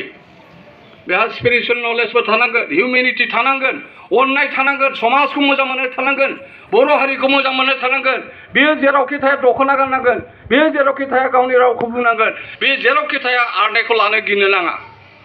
that is the example of father Kulandaisamy बेयो अना बर' जानानै बेयो एखेबारे बर' एरियायाव गिदिं माबानानै बिसिबां माने बिथाङा कन्ट्रिबिउसन होदों बेखौ जोङो डिउ रेसपेक्ट होनो रोंनांगौ दिनै जों राजभोग मोनजायाखै अनजलियाव मोनजायाखै आं तरेन बर'आवबो राजभोग गैया आरो राजभोगखौ मानो नांगौ जोंलाय वाइ वी निड राजभोग मा दरखार नांदों जैसेथे जेराव दं नोंहा सान्ति मोननांगोन नोंनि आत्माया सान्ति जानांगोन इसोरनि बरदान मोननांगोन gift of God very important luck very important capital is very important and last not the least dedication struggle बे जिनिसा थायाब्ला खुनुदिन जों दावखा आरो बे गुना फादार खुलुन्दायसामीनाव दंखाय दिनै बिथाङा 80 क्रस जानायावबो अक्ट' जेनेरेसन क्रस जानायावबो बिथाङा दासिमबो गोख्रोङै थांनानै दङ बिथांनि मेसेजआ very important for the society आंनि मेसेजआ इम्परटेन्ट गैया द्याट इज दा माने ग्लबेलाइजेसननि बेखौ बरदान होननानै बुंदों बिथांनि माबायाव बेनिखायनो जोबोर गोजोननाय मोनदों आइ थेंक्स टु अर्गेनाइजार आरो बे फांसनखौ खालामनो थाखाय आं जोबोर गोजोननाय मोनदों आरो आं गासैबो मोनसे हारिनि बा मोनसे अनुस्थाननि आफादगिरि हिसाबैल' नङा आङो सासे मानसि हिसाबै नोंथांमोनखौ बयखौबो आङो उइथ डिउ रेसपेक्ट पार्टिकुलारलि आइजोफोरखौ जों मान होनो रोंनांगौ जै हारियाव आइजोफ्रा मान गैया जि हारियाव आइजोफ्रा माने खुनु स्टेटास गैया बे हारिया खुनु दिन दावगाया जोङो गथ'फोरखौ अननांगौ गेदेरफोरखौ सनमान होनांगौ आरो बियो जाहैबाय खुलुन्दायसामी बायदि मानसिनि मेसेज माने बेबायदि जोङो नुबोदों बेखायनो आब्दुल कालामा होनदों don't educate your children to become a rich माने धोनि जानो थाखाय गथ'खौ एडुकेट खालामनो नाङानो गथ'खौ learning more and more spiritual जानो थाखायसो जों माबानांगौ होननानै बुंदों आब्दुल कालामा बेनिखायनो आं बुङो जे जोङो नेगेटिभआथ' अनेक दङ बे नेगेटिभखौ जों पजिटिभ खालामनो थाखाय जों नाजानांगोन जोबनायाव आङो गासिबो उइथ डिउ रेसपेक्ट फादार खुलुन्दायसामीनि जिउआ लावथों आरो बिथाङा जोंखौ अराय मदद होबाय थागोन अराय सुबुरुन होबाय थागोन बेखिनिखौ आं आसा लाखिबाय आरो आफा इसोरा जाहाथे बिथांखौ जिउ गोलाव खालामो लं लाइफ खालामो बेखिनिखौ आङो आसा लाखिनानै आङो दिनै बेवहाय फैनो मोननानै आरो नोंथांमोनजों लिंहरजानानै आं जोबोद माने खुसि जादों मोजां मोनदों मोसाखावरिफ्रा ओरैबायदि मोसादों दहाय फार्स्ट मेथाइ खननाया आगो गोसोआव गोलैलायबाय अनजलियाबो अल इन्डिया रेडिअ'आव केजुवेल मावोमोन आंबो मावथ'दोंमोन आगोलाव बे रैसुमै गारां गैया होननाय मेथाइआ आङो एकदम माने माबाजों सिसि सुनिजों बिराद क्लसमोन आरो सिसि सुनिनि सोमोन्दै आं लिरदोंबो पेपाराव दा सिसि सुनिनि बेंबारियाव थांनानै आङो बिथांनि प्रे खालि आं थांदों एटेन्ड जाहैदों थैखालिबो बेनिफ्राय बे मानसिखौ आङो ओरैबायदि इमप्रेस जाबाय बिथाङा कहिनुर थियेटारनि जथ' मिउजिक जथ' नटेसन सर'लिपि मिउजिकनि गासैबो सिसि सुनिनिफ्राय लानानै बिसोर खावदों हारसाफ्रा दा बे खोथाखौ आं मिथिगौ आरो सिसि सुनिनि गोथां देंखो गासैबो दंजोबो आरो बेखौ लेपसरन बर' एन्ड आदार्स उदालगुरिनि बे रैसुमै गारां गैया आंहा नोंखौ बरायनो होननाय मेथाइआ आरो बेखौ जोङो अल इन्डिया रेडिअ'आव दामबाय थानो मोन्दोंमोन इमान मोजां आरो मनमति बर'आबो बे बालिरामनि बिबना बिनानाव ना मनमति बर'आबो दोंसे मेथाइ खनदोंमोन बे गोथां देंखोनिखौ बेफोर ओरैबायदि सुन्दर मेथाइ सुइट आरो दहाय आफा प्रभुखौ लानानै जिथु बाहाय डेन्स होदों आसलते बेयाव लेक्सार होनायनि खोथा गैया बाव आराम लिरखानाय दङ रंजानाय मोसानाय मेथाइ खननाय रंजानाय मोसानाय मेथाइ खननाय थारमाने फादार खुलुन्दायसामीखौ रंजानायनि गेजेरजों मेथाइ खननायनि गेजेरजों कालचारेल माबाजोंसो बिथांखौ माने सेटिसफाइ खालामनाय लेक्सारजों नङा जोंथ' लेक्सार होग्रा मानसि नालाय घन्टा घन्टा लेक्सार होयो अनजलियाथ' सोरांजासे लेक्सार होनो हायो गतिके आंबो सोरांलायो एखमबा माने ओरै स्लिप लिरलायना हरो प्लिज काट सर्ट होननानै लिरसै आं बिराद गाज्रिथार नायो बिराद आंथ' हिनजावा आंखौ गिनानै थांफाया बे मानसिजों जानाय नङा बे जानायावबो कन्ट्रल खालामा आरो लेक्सारखौबो गोलाव गोलाव होयो बेनिफ्राय एखे बुंलाबाय थायो होननानै माबाया आं दिनै गोलाव बुंलिया गतिके आङो क'क्राझारावबो थांनांगौ बयनिसिमबो आंनि गोसो गोरबोनि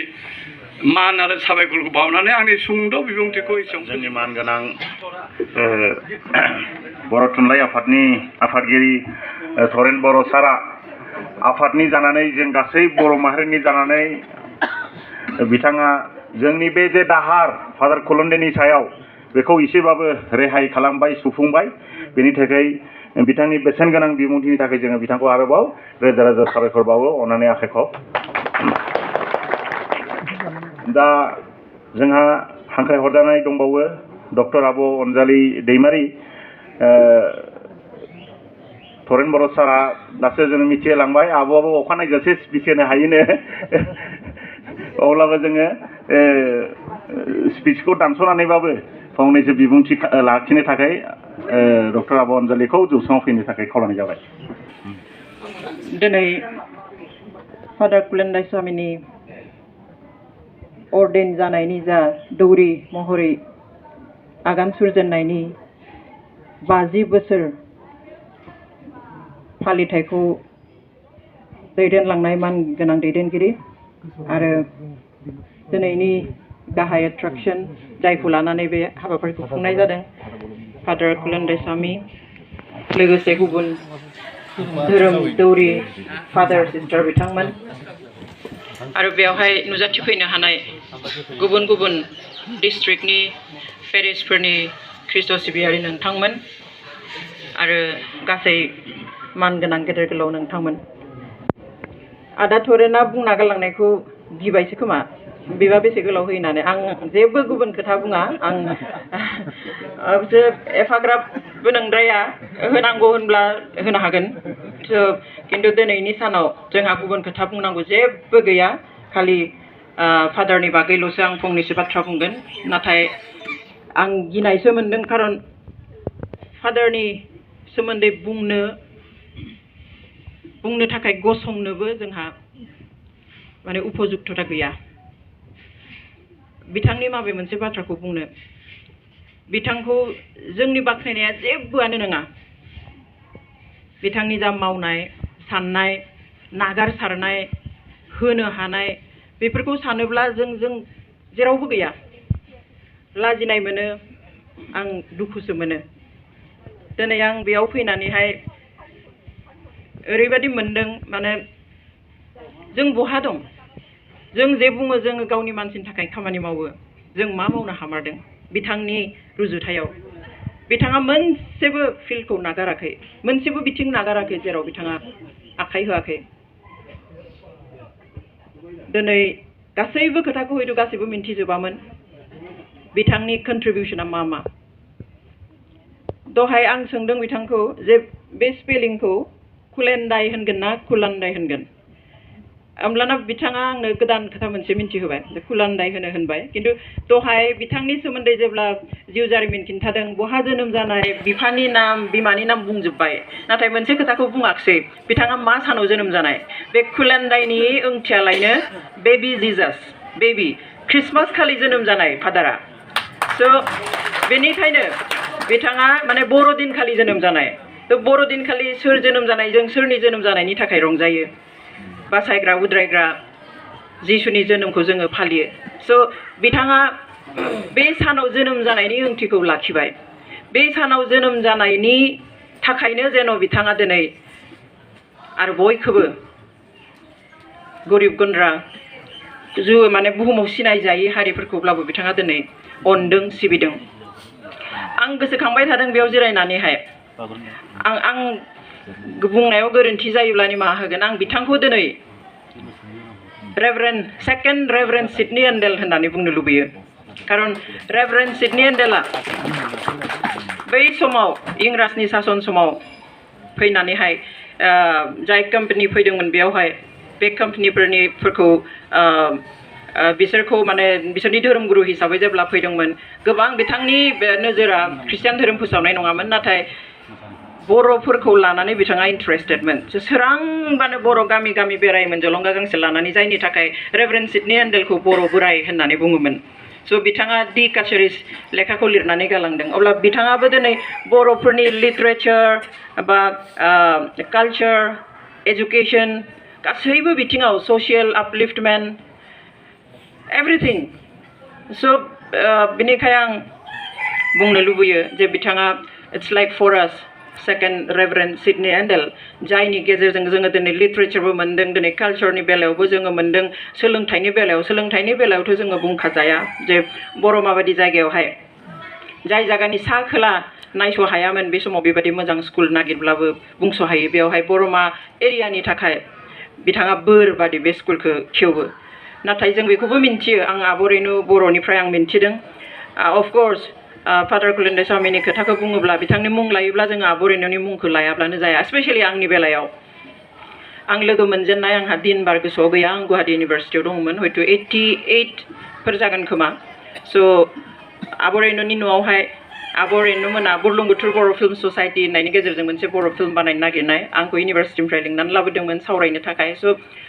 सानसेखालि आङो एसे गले गले फैनाय जाबाय बिनि उनावहाय सानसेखालि आं थांनो समाव आब'आ होनबाय आं लिरदों बेखौहाय जे एसे थाथ'लाय आं मानसि सासे लिंहरदों होननानै ओमफ्राय दसे उनाव होनबाय सोरखौ लिंदों आब' फादारखौ लिंदों आं होनबाय ओमफ्राय मा रायलायगोन आंथ' एसे बोरैबा मोनबाय माबा सोर फादार मा होननानैबा सिनाखि खालामना होनो नागिरदों ओमफ्राय सारा एकदम माबा फादारा लुज हाफ सार्ट गांसे गाननानै लुज पेन्ट मोनसे गाननाय सिम्पोल माबायावहाय नुजाफैबाय फैनाय लोगो लोगो आं सानदों फादार इंराजिफोरजोंथ' सावरायनांखागोन बिदि होननानै आं एसे रेडि जायो होमब्लानो आब'आ लोगो लोगो बुंबाय बे फादार कुलेन्दाय आरो बेयो अनजालि आं बुंबाय थायो जे नोंखौ नेनानैनो थाथ'दों बियो बिदि जाबाय आरो स' that was the first day I met Father Kulundaisamy स' बिनि उनाव फादारा आंखौ सोंदों बहा थायो मा फरायो एनिवे एसेबां मोजाङै बिथाङा आं माबानायनि लोगो आं सोमोनांबाय आब'आ मानो बर'है इन्ट्रडिउस खालामखो सिनायहोखो बुजिदोंना बे फादारा होननानै ओमफ्राय फादारा 1 सेकेन्डनि भितरावनो आंनि साननायखौ गोजान खालामनानै बर'जों हेन्डसेक लानानैहाय बर'जों थाब थाब थाब थाब बुंनो आरम्भ खालामबाय आंथ' बागदावखांबाय आं नायबाय थाबाय मानसिखौ माबादि बुंदों माबादि हादों ओमफ्राय उनाव दान्दिसे जिरायनानै एबा सावरायनानैहाय आं थांबाय बासाव गाखोनानै गुवाहाटीसिम आङो बासाव बेखौल' सानलांबाय थादों बे फादारा माबादि खोलानिफ्राय फैनानै सा सानजानि मंगलवेद गुस्थिनि रावखौ बोरै सोलोंखो स' आं सानदों जे नाथिं इज इम्पसिबल गोसो जायोब्ला दिनै बे स्कुलखौ फसंनो थांनायाव जों बेखौबो मिन्थियो जे काठगरायाव थांनांदों कर्टआव बे हानि थाखाय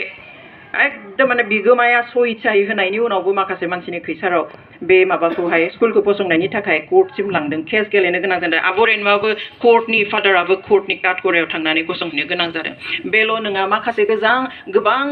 खुफुं मोननाय दङ फादारनि जिउआव जेब्ला हलि सेलिब्रेट खालामो हारसाफ्राहाय बिसोरो फैनानैहाय माबायावहाय सेन्ट जन स्कुलाव जुर जुबुस्थि गेट खेवनानै हाबनो नागिरो सानसेखालिनि बाथ्रा फादारा दलर ओंखारना फैनानै रायज्लायनो फैदोंमोन बे मानसिफोरजोंहाय जे बेयाव हाबनो नाङा गथ'फोर दङ बेबादि होननानैहाय खिन्थु फादारनि बे गुफुर केसेकआव फुरा हलिखौ जेरै मोनो फुनलाजोबनानै थांनाय फादारा निस्सय गोसोआव दङ बेफोरबादिबो खुफुं फादारा मोननो गोनां जादों स' जेखि जाया फादारा खिन्थु मोनसे खोथा मिन्थिखायो जे बिथाङा जि सानो बेखौ बे सैथो आरो बेखौ बे मावनानैसो गारगोन जे रावबो होबथानोबो हाया रावनिबो बाजानायाबो बिथांखौ गावनि साननायनिफ्राय गोदोर होनो हायाखै आरो बेबादिनो बिथाङा गोमजोर गोसोजों जेखौ मोजां होननानै गाव सानो जोंनि मानसिनि थाखाय बेखौनो बिथाङा दिनैसिम मावगासिनो सोमोनांथाव बिथाङा रिटायारमेन्ट जाबाय गासैबो बिबाननिफ्राय बिथाङा फ्रि जाबाय होमब्लाबो दिनै आसामखौ नागारलाङाखिसै बर'लेण्डखौ नागारलाङाखिसै बे जोंनि थाखाय बयनिख्रुइबो गिदिर बोर आरो बिथाङा फर्मेल अफिसियेल जिथु बिबान दंमोन बेखौ नागारनानै गावआ गोदान बिबान लाबाय जेखौहाय बिथाङा बेबादि जायगायाव थानानै बायदिसिना दिनै जों खोनादों मिउजिक स्कुलनिफ्राय लाजेननानै बिथाङा मा खामानि मावाखै बेफोरनिफ्राय बिथाङा मालाबाबो माने आजिरा लानानै थानो लुबैयाखै नाथाय जेब्लाबो मर एन्ड मर बांसिन आरो बांसिन बर' हारिखौ सिबिनो थाखाय बिथाङा आवगायलांदों आं मोनसे खोथाखौ बुंनानै फोजोबनो नागिरदों गुबुनफोरहा माबादि इमप्रेसन दङ फादारफोरनि सायाव ख्रिस्टियान मानसिफोरनि सायावहाय जेब्ला जोहोलाव बासिराम जोहोलावनि फिल्मनि प्रिमियार श' जादोंमोन गुवाहाटीनि लाखटकियावहाय थ' बेयावहाय आं ओइखालि प्रग्रामखौ आं मदारेट खालामदोंमोन सालायदोंमोन दानि दिनाव बेखौ एंकर होननानै बुङोसै स' ओइखालि जोङो माबाखौ मेन प्रग्रामखौ बेखेवनो थाखाय बे समाव 96 मोन 96 मायथाइयाव बै समनि एजिपि सोरखार दंमोन स' जोंहा मुसाहारि आदा मा मुसाहारिमोनलाय राजेन्द्र मुसाहारि आदाखौहाय चिफ गेस्ट हिसाबै लिंनाय ओमफ्राय बेनि उनावहाय सानैसो मानसि लिंदेरदों ओमफ्राय गुवाहाटी इउनिभारसिटिनि बै समाव इंराजि बिफाननि माबामोन हेडमोन डक्टर हिरेन गुहाय सार बिथांखौ आंहा गोसोआव दङ जे आहा बरेनुवा बुंनाय नों अनजालि बिनि फन नाम्बारखौ हायोबा गथाय माबा नागिरना होलाय बे समाव लेन्डलाइनसो थायोमोन आरो प्रफेसारफोरनि न'आव थायो स' आं नागिरनानै होबाय बिथाङाथ' माबाबो लिरोबो गोबां पेपारफ्राव लिरो जार्नालिस्ट बादिबो बे साइडआव बिदि खामानि मावो बेवहाय जोंनि बास्राम जोहोलावनि बागै मोजां लिरगोन खोमा बिथाङा मोजां पेपारफ्रावहाय स्टेटनि पेपारफ्राव बेवहाय बेखौबो लिंनोसै दे होनबाय आंहा गोसोआव दङ बेनिफ्राय लिंबाय बिथाङा थांबाय दा लेम्प लाइटिं जों बाथि सावनो रेडि खालामबाय स्टेजाव बाथि सावनाय समाव चिफ गेस्टखौ लिंबाय बेजों लोगोसे सोरखौबा लिंफाबाय बेयाव बिथांखौ लास्टआव लिंनाय जाबाय हिरेन गहाय सारखौ ओमफ्राय बिथाङा फैयाखसै साखि सावनो नङा फैबाय फैनानै दा बे साखि माबाया खुन्दुङा माने खममोन थ' बेयाव जोब्बाय सावनाया ओमफ्राय थेवब्लाबो स्टेजाव अनार होनानै बेखौ लिंबाय बिनि उनाव दसे थानानै बेयाव जिरायनाय बे सारनि सिटआव सारा गैलिया खिन्थु आर'नाइ गांसे गोग्लैनानै थालांदों दा आब' रेनुजों आंजों बेखिनियाव थांना माबा रायज्लायदोंमोन से अनजलि नै माबानि आर'नाइया थांबायसो खोमा थां नागिरहैथां बाहेराव ओमफ्राय आंबो थांना खारनानै ओंखारलांबाय सेंग्राफोरखौबो आं लगायबाय थांलाय गहाय सारा थांबाय नामा गैलिया बे थांबाय 96नि खोथा बोसोरब्रैसोनि आगोलाव बे खोथाखौ बिथाङा लिरबाय बे BPF हान्जाजों दिहुनजानाय बड'लेण्ड होननाय मोनसे लेखा दङ बेयाव बिथाङा लिरबाय ओमफ्राय मा लिरदों आं बुजियाखसै आंनो बे लेखाखौ हरना बुंबाय बेयाव नोंनि नाम दङ नोङो बेखौ क्लियारिफिकेसन हो ओमफ्राय आंहा गोसोआव गैया बिथाङा लिरदों जे मोनसे धर्मीय अनुष्ठानाव लिंनानै बर'फ्रा आंखौ असनमान खालामनाय होननानै बियो बेयाव एडिटरियेल लेटार टु एडिटर्स नायाव लिरबाय ओमफ्राय आं नोंखौ अनजलि दैमारिया आसोल हिदिनाखन होननानै लिरदों ओमफ्राय अनजलि दैमारिया आंखौ माने प्रफेसार होनालासिनो लेक्चारार होननाय बेफोरबायदि बायदिसिना लिरदों बेयो आंहा गोसोआव फैयाखसै आं थाबाय ओमफ्राय बिनि उनाव बेयो आरो प्रतिदिनाव बेखौनो एसे गुवारै लिरफिनबाय होमब्लाना आंहा गोसोआव फैबाय बेसो बे बासिराम जोहोलाव फिल्मनि प्रिमियार श'आवसो जानाय घटनाया बेयो लिरबाय जे ओइखालि आंखौ बिदि चिफ गेस्ट लिंनानै आंखौ बाथि सावनो होआसै सासे हलौ गस्ला गाननाय बै माबा तामिलनाडुनिफ्राय फैनाय फादारखौसो लिंबाय माने एकदम गाज्रि रावै असमियाव लिरदों हलौ सुला पिन्धा হেৰি তামিলনাডুৰ পৰা অহা ফাদাৰ এজনক মাতি পেলাই তেওঁক চাকি জ্বলাবলৈ দিলে মোক অসন্মান কৰিলে মই আছিলোঁ মুখ্য অতিথি নানে ओमफ्राय उनाव आङो आब' रेनुवा दङमोन बे समाव आं आब' रेनुखौ कल खालामबाय बे खालि प्रग्रामाव हिरेन गहाय सारखौ चिफ गेस्ट लिंनाय नामा ओहो मोसाहारि मिनिस्टारखौसो लिंनाय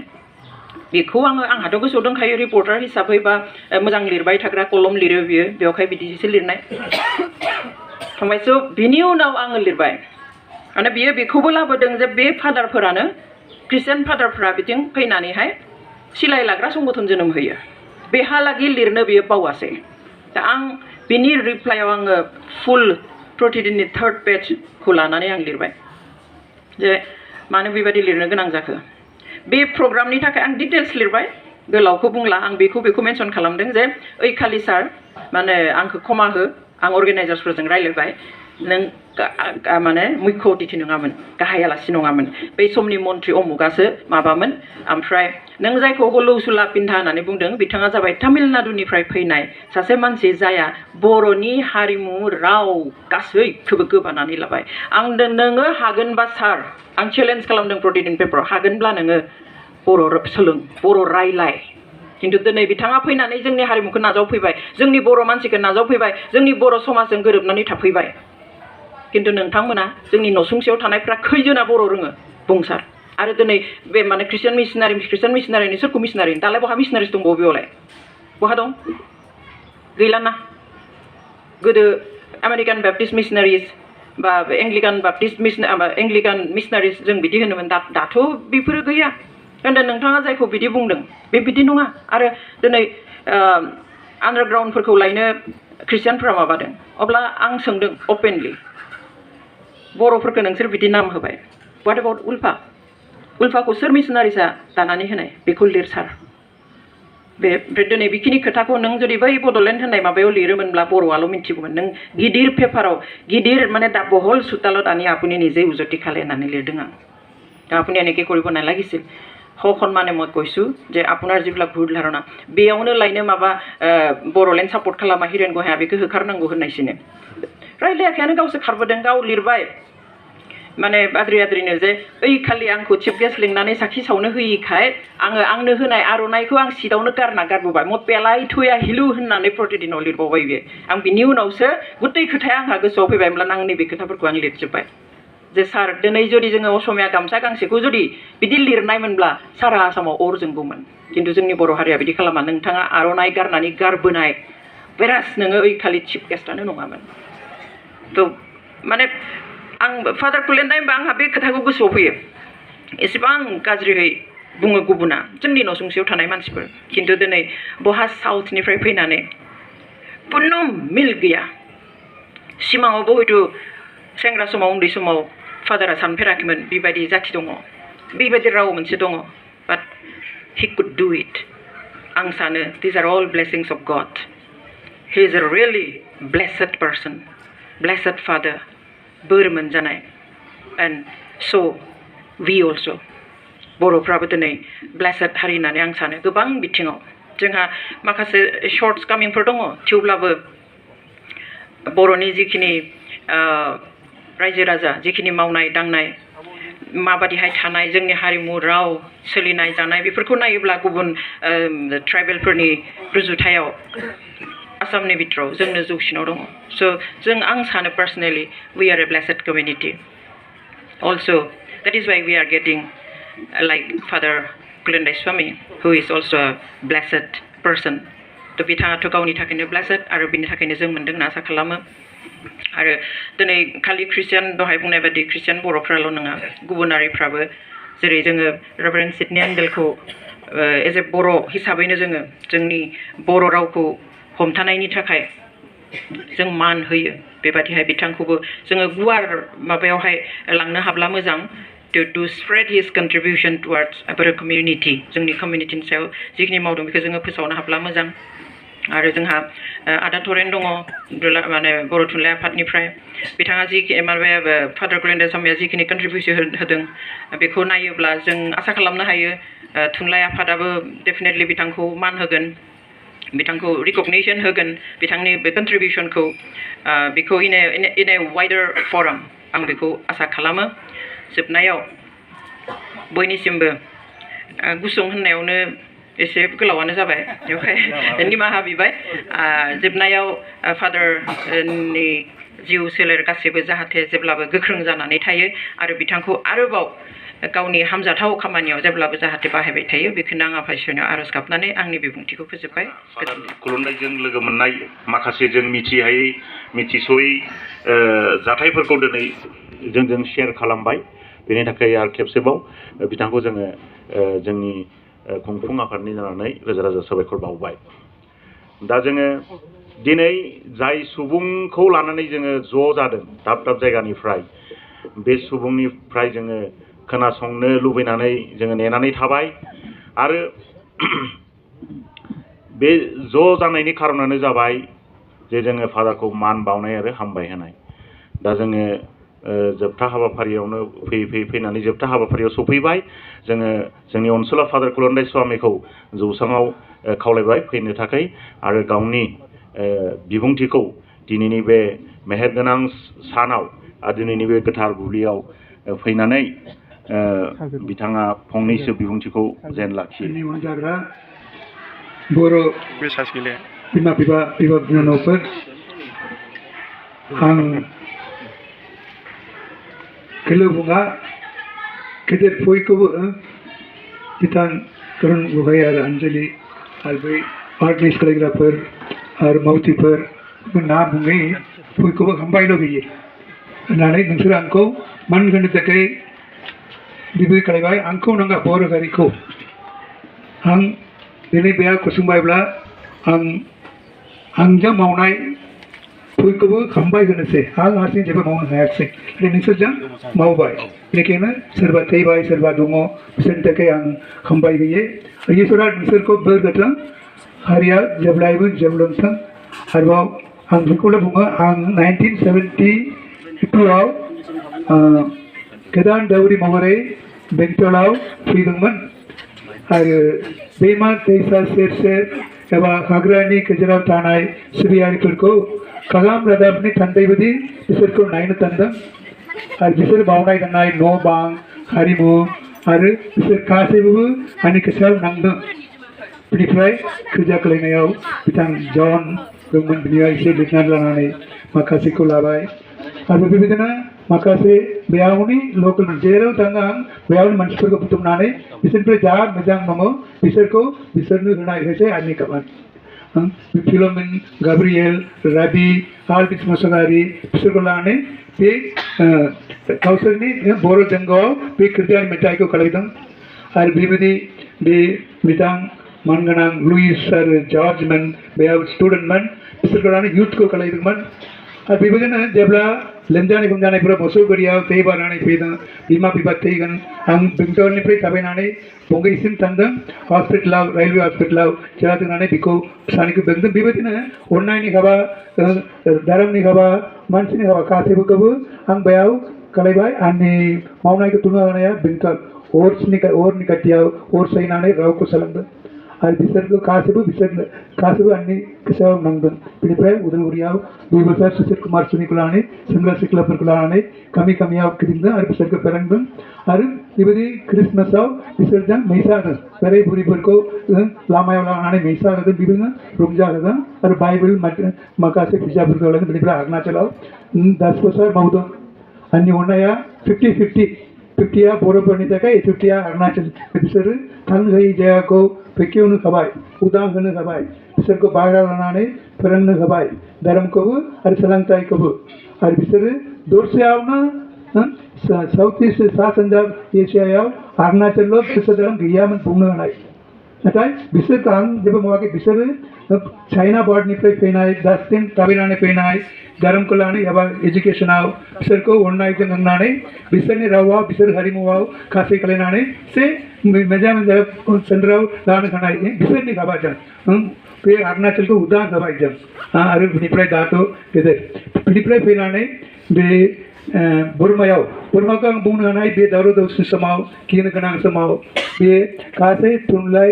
एबा हारिमुनि बिथा बुंनो हानाय गोबां मोजां बुजिदों बिथां जायख्लं दङ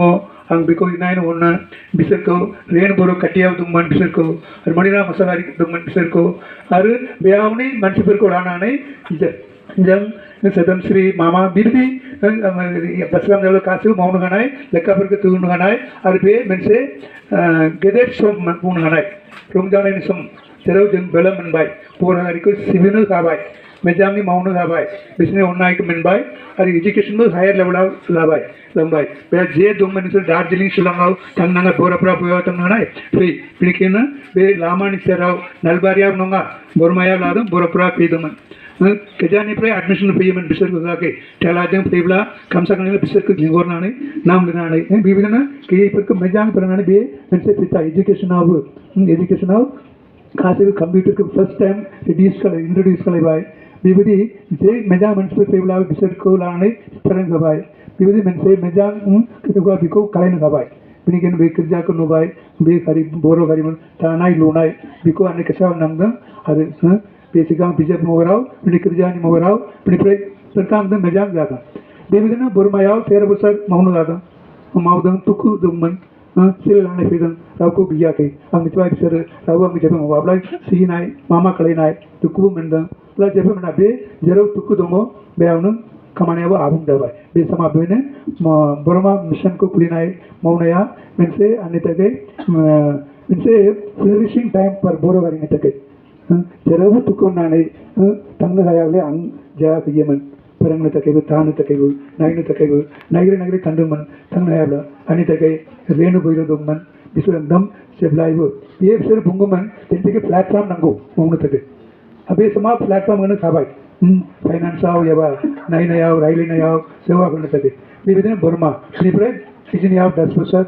बेयावबो बर' मिडियाम आरो बेबायदि मिउजिक स्कुल आं मानसिफोरखौ साउथआव थिनहरबाय साउथआव बिसोरो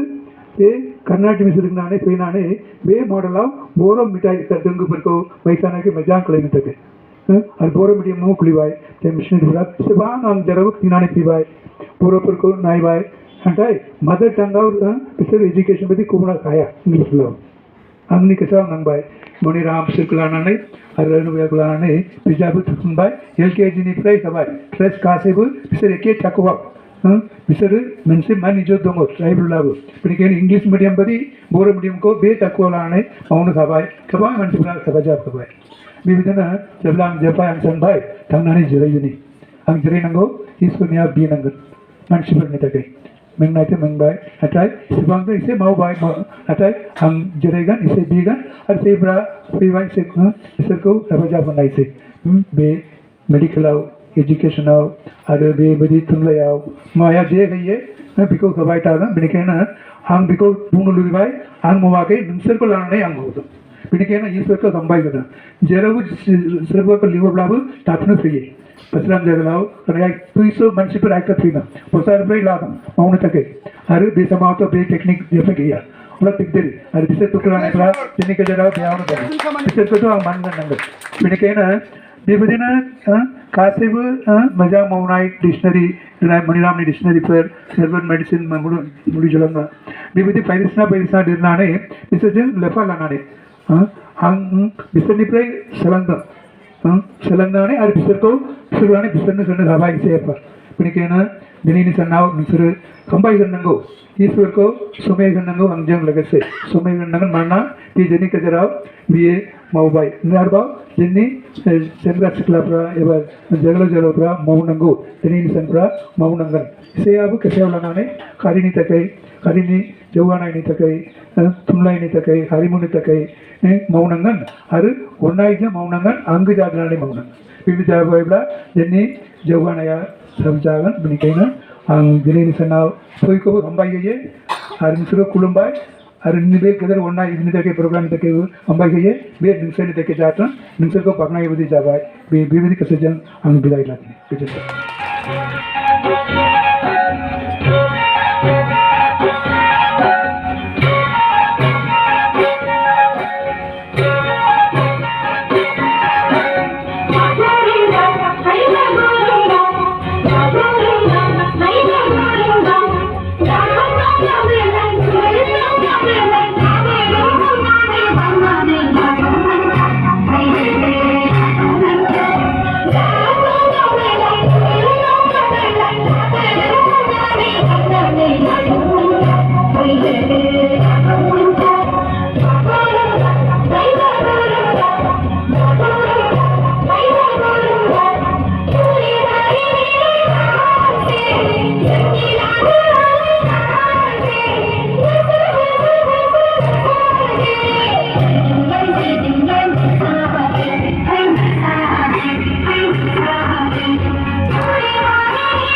फैनानै दिनै जोंनि बे मेहेरगोनां मोनसे हाबाफारिया फादारखौ मान बावनाय आरो हामबाय होनायनि हाबाफारिया जोबनायनि फारसे सफैबाय दासो मोसानानै दिन्थिलांनाय जोंनि बिनानावफोर बिथांमोनखौ जों रोजा रोजा साबायखर बावो जे मोसानायजों बुहुमनाङै बा जोंनि हादोराव बर' माहारिखौ सिनाय जायो बागुरुम्बा मोसानाय दा बेजोंनो जोंनि बे दिनैनि मेहेरगोनां प्रग्रामखौबो बे मोसानायजोंनो जोङो फोजोबनाय जाहैबाय दा जोबथा हाबाफारिया जाहैबाय हामबाय होनायनि हाबाफारि आं खावलायो मानगोनां कलेन्द्र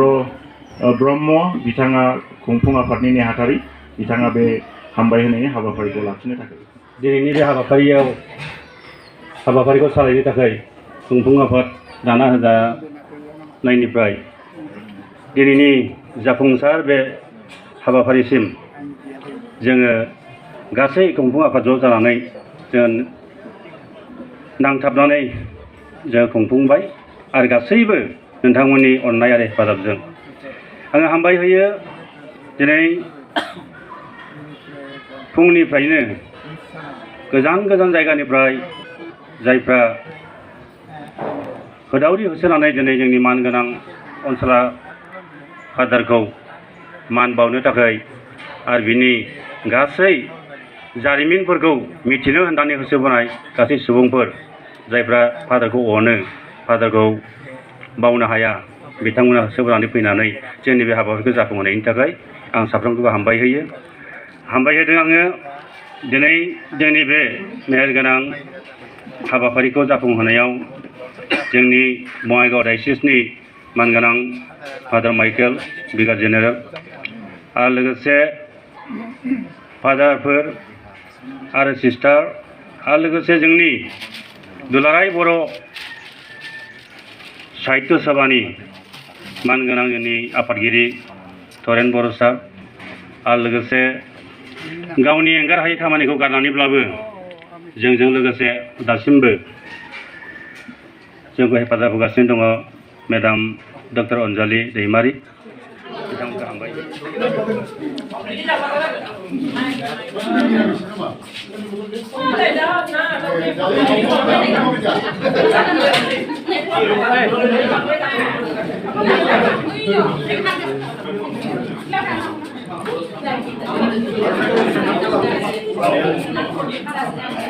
Thank you. बेखौ एसे रेकर्ड मोजां एसे माबा खालामदोंमोन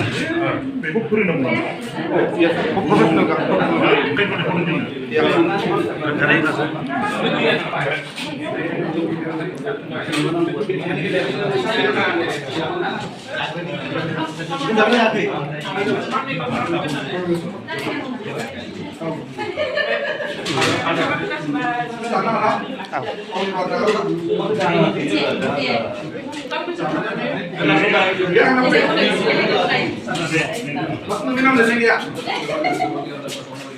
Mudah-mudahan